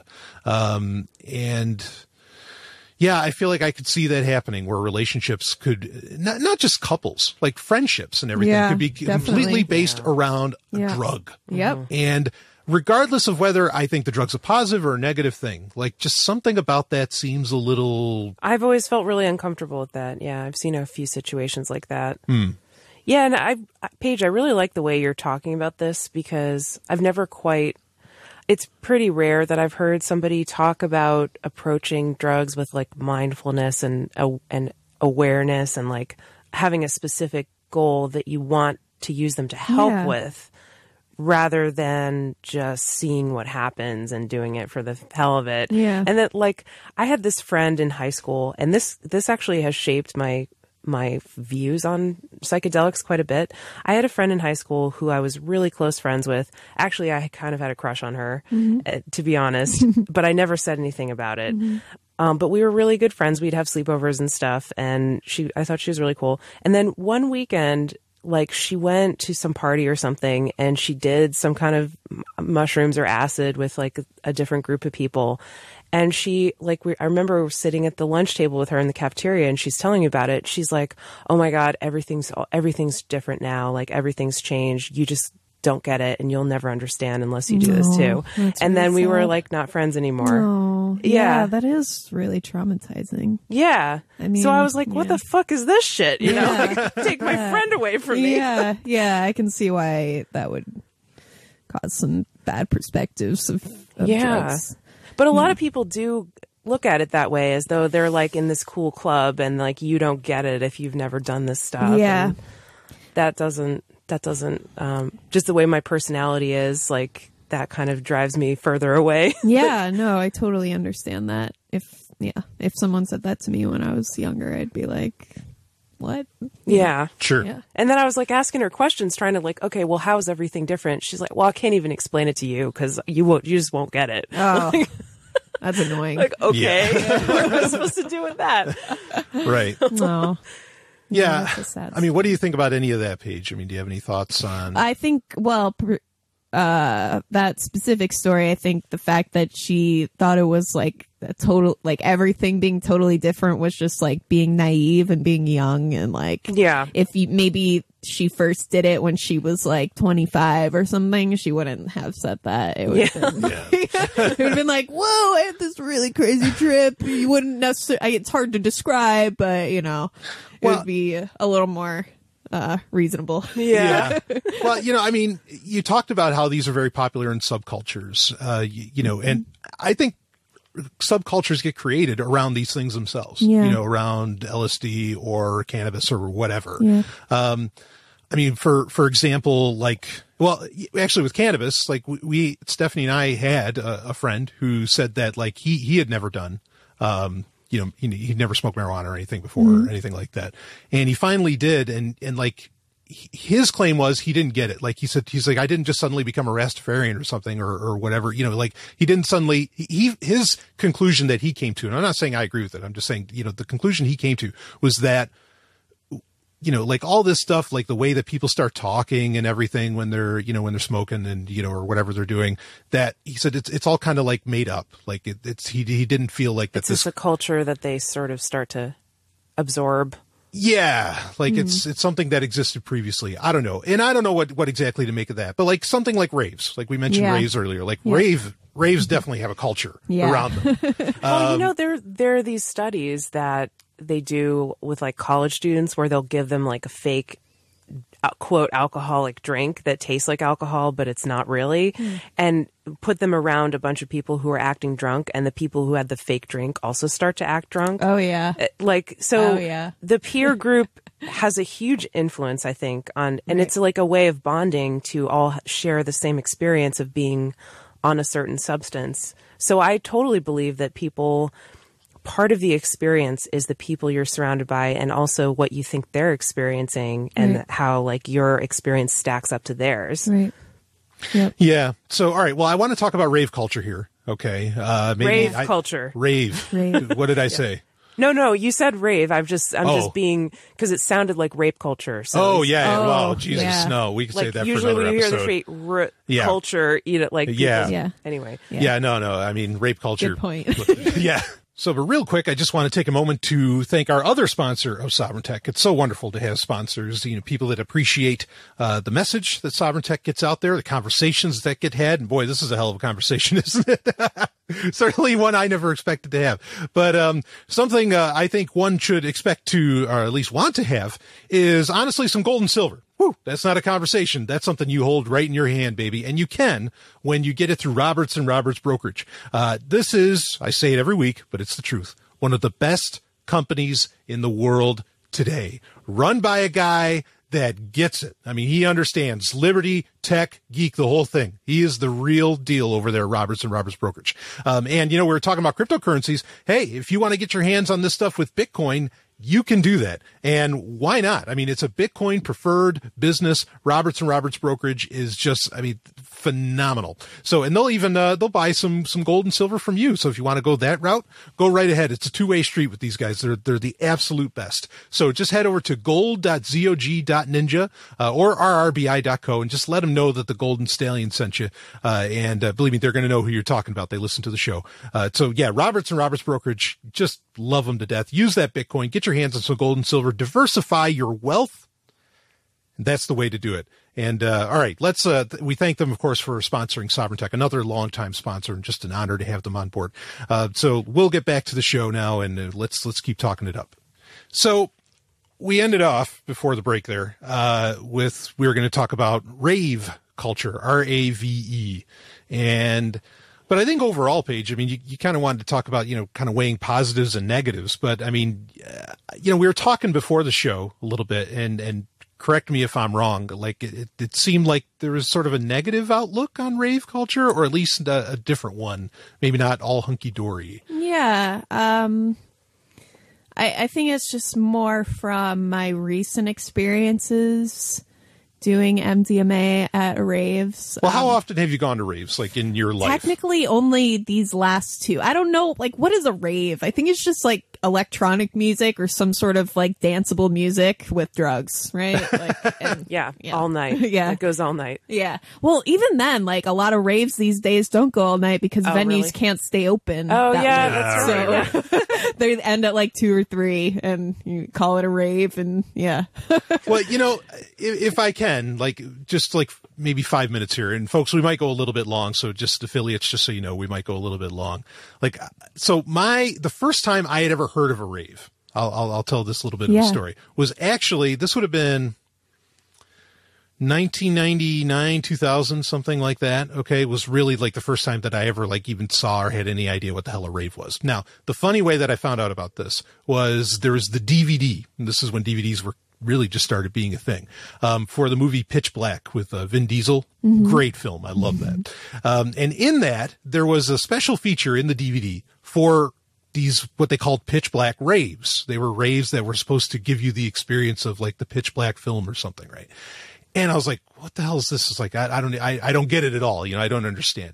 And so I'm watching it, like I'm watching this little making of, or this little like demo reel for what these raves were like and everything. And now, looking back, I'm like, okay, that was just bullshit marketing. That had nothing to do with Pitch Black. It's not like there was a bunch of sci-fi fans dancing around or anything. They made no mention of drugs. I mean, like, there's absolutely no mention of drugs whatsoever in this, And so I just thought it looked kind of ridiculous, and I didn't understand. I was like, okay, so they're playing electronic music. There's like black lights all over the place. There's a bunch of, wild lights and all this shit. And so that's, that was what I thought raves were.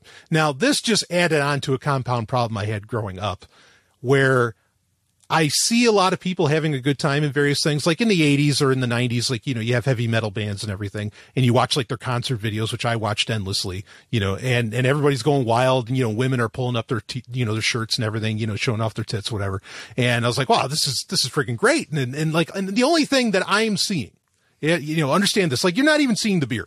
The only thing you're seeing is, okay, there's music playing. There's guys on stage being very charismatic, rocking it out, and, or gals, even if it was like a Vixen show or something. And you're at a concert and you're in this, whole situation or something, kind of similar to, after a fashion, to the rave video that I saw. Like I said, I didn't know that drugs were like a necessary part of this. I just thought this is what a good time was. It's like, oh, so if you want to live like this, you just kind of like, integrate, these aspects of culture, like heavy metal music, or in the case of raves, like electronics music and, wild lights or something, but no, then I have to find out much later that no, actually people really don't act like this unless they're taking drugs, and yeah. As for me, like, no, I could just act like I could just have a good time. Like, I could just rock it out. I can, pump my fists and everything and have a good time or whatever, or dance. And no judgment about that either. No. Because, like, there's a lot of reasons why people can't let go or let loose unless they have some kind of substance that helps them let loose. Yeah. Because there's so much shame in culture about even things like dancing, right? Like, there's so much judgment of the way people dance. There's so much, like, scrutinizing of people's dancing, and there's so much, like, there's so much built up around it. I mean, sexual mores, like, for example, like, I've known some people that just they couldn't have sex, or they couldn't have sex with, like, they couldn't have gay sex unless they had something like alcohol. Usually it was alcohol. So, and I get it. Like, I understand that. I think it's good to be able to overcome those barriers and be able to have a good time no matter what your state is without the aid of any kind of substances. But I get why it's really hard for some people to do that. Yeah, no, and I can empathize with that too. But admittedly, for like a few years, when I finally figured this out, like, or even like The Matrix, like the second Matrix movie, The Matrix Reloaded, like there's that great scene in Zion where like everybody's just suddenly dancing and everything. Right. I'm like, oh, this is great. Like people are like half nude and shit. I'm like, oh, this is exactly what I want out of life. But then eventually someone finally tells you, Brian, nobody does that just like on their own. You know, like they have to start consuming something or whatever. And I'll admit it, you know, it got me mad because I was like, well, what the fuck? You know, like, I didn't know that. I thought this is just how people act. But instead, like, I have to, you know, like, take this stuff that, you know, in my mind, I lose control, you know, when that happens, which I guess is, you know, that's kind of the byproduct of why these kind of parties happen in the first place, I suppose. Yeah. But for a little while, I was very negative about it. I mean, I'm not anymore now. Like you said, Stephanie, absolutely no judgment. And I totally understand and empathize why people, you know, feel the need or why they do it. But yeah, so admittedly, like, rave culture was kind of a negative thing for me because, you know, when I suddenly realized that, oh no, this isn't just like dancing and having, because I can fucking dance. I mean, you know, no boast, not just saying like that, you know, that's not a problem, but like that it needed something else and I just didn't do. And I think my reaction, I felt like, I felt like it was just some kind of big secret that nobody wanted to let me in because I wasn't one of the cool kids, you know, and it kind of reminds me of like high school traumas almost in a way. Yeah. And so that was kind of a negative thing for me. But now that I understand what they are, I get it, what they are, you know, I understand, you know, what all the elements that come together, you know, to make a rave, like kind of like you were describing, Paige. So you haven't gone to many of these though. No, I mean, it's not really my scene. Sure. Right. I'm a fan of electronic music, but honestly, like, whew, that shit gets repetitive. I cannot keep dancing and I think that's like one of a big component of taking MDMA at raves is that you can just keep going. Like it keeps going, even if the house music, it gets just so repetitive. Like, so my kind of first experience was actually way better than my second experience at a rave. So it was this past, both of the times were with my friend who goes to raves a lot, and she really wanted me to go. And, you know, I was like, all right, whatever. It's not going to be a bad time. It'll still be an experience.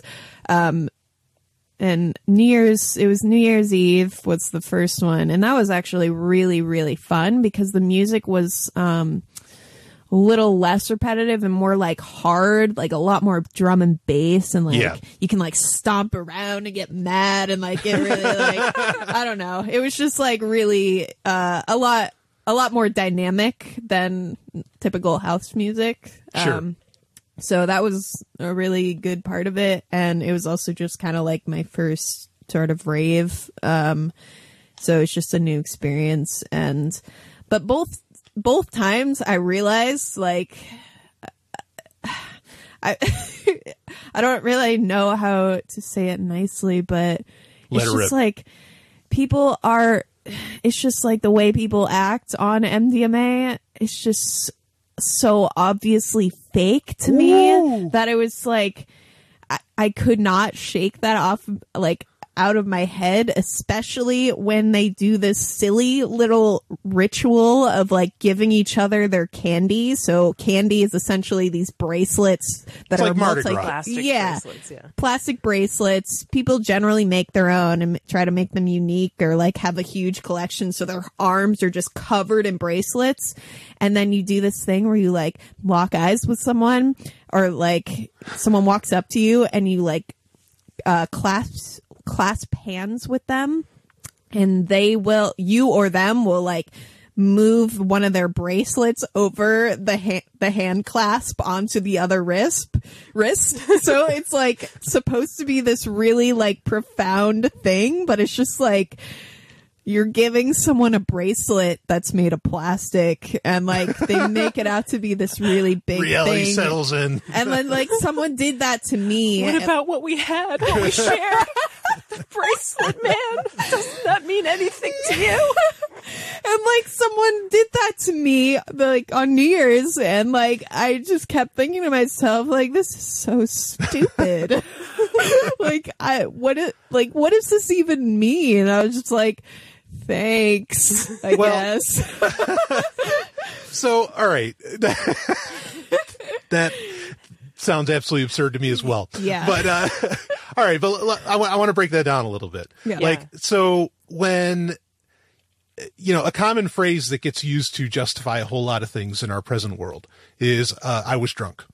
Yeah. And it really, like, that gets used as an excuse to usually do something that you really, and you've always wanted to do. Yeah. Whatever that may be. It could be good or bad. But you need that permission slip to actually do it, Mm-hmm. because there's reasons you think you shouldn't. Yeah. So, okay. Now at churches, just regular churches, not like acid house churches or something. Okay. At churches, a lot of times people, like when they're doing the prayers or something, like a lot of people just break down like into tears or something. Now, obviously there's no God. Okay. And but it is a place, a space where you feel safe. Woo, safe spaces for the right. That's right. It's a place where you can feel safe in like really letting out these emotions that you've probably been repressing for a while. The most or extreme these example of expressions. that is the speaking in tongues and the falling over when the pastor like blows on you or something. Right, yeah, because, mommy and daddy never let you. The Anti-Media Radio with Levon. Make sure you check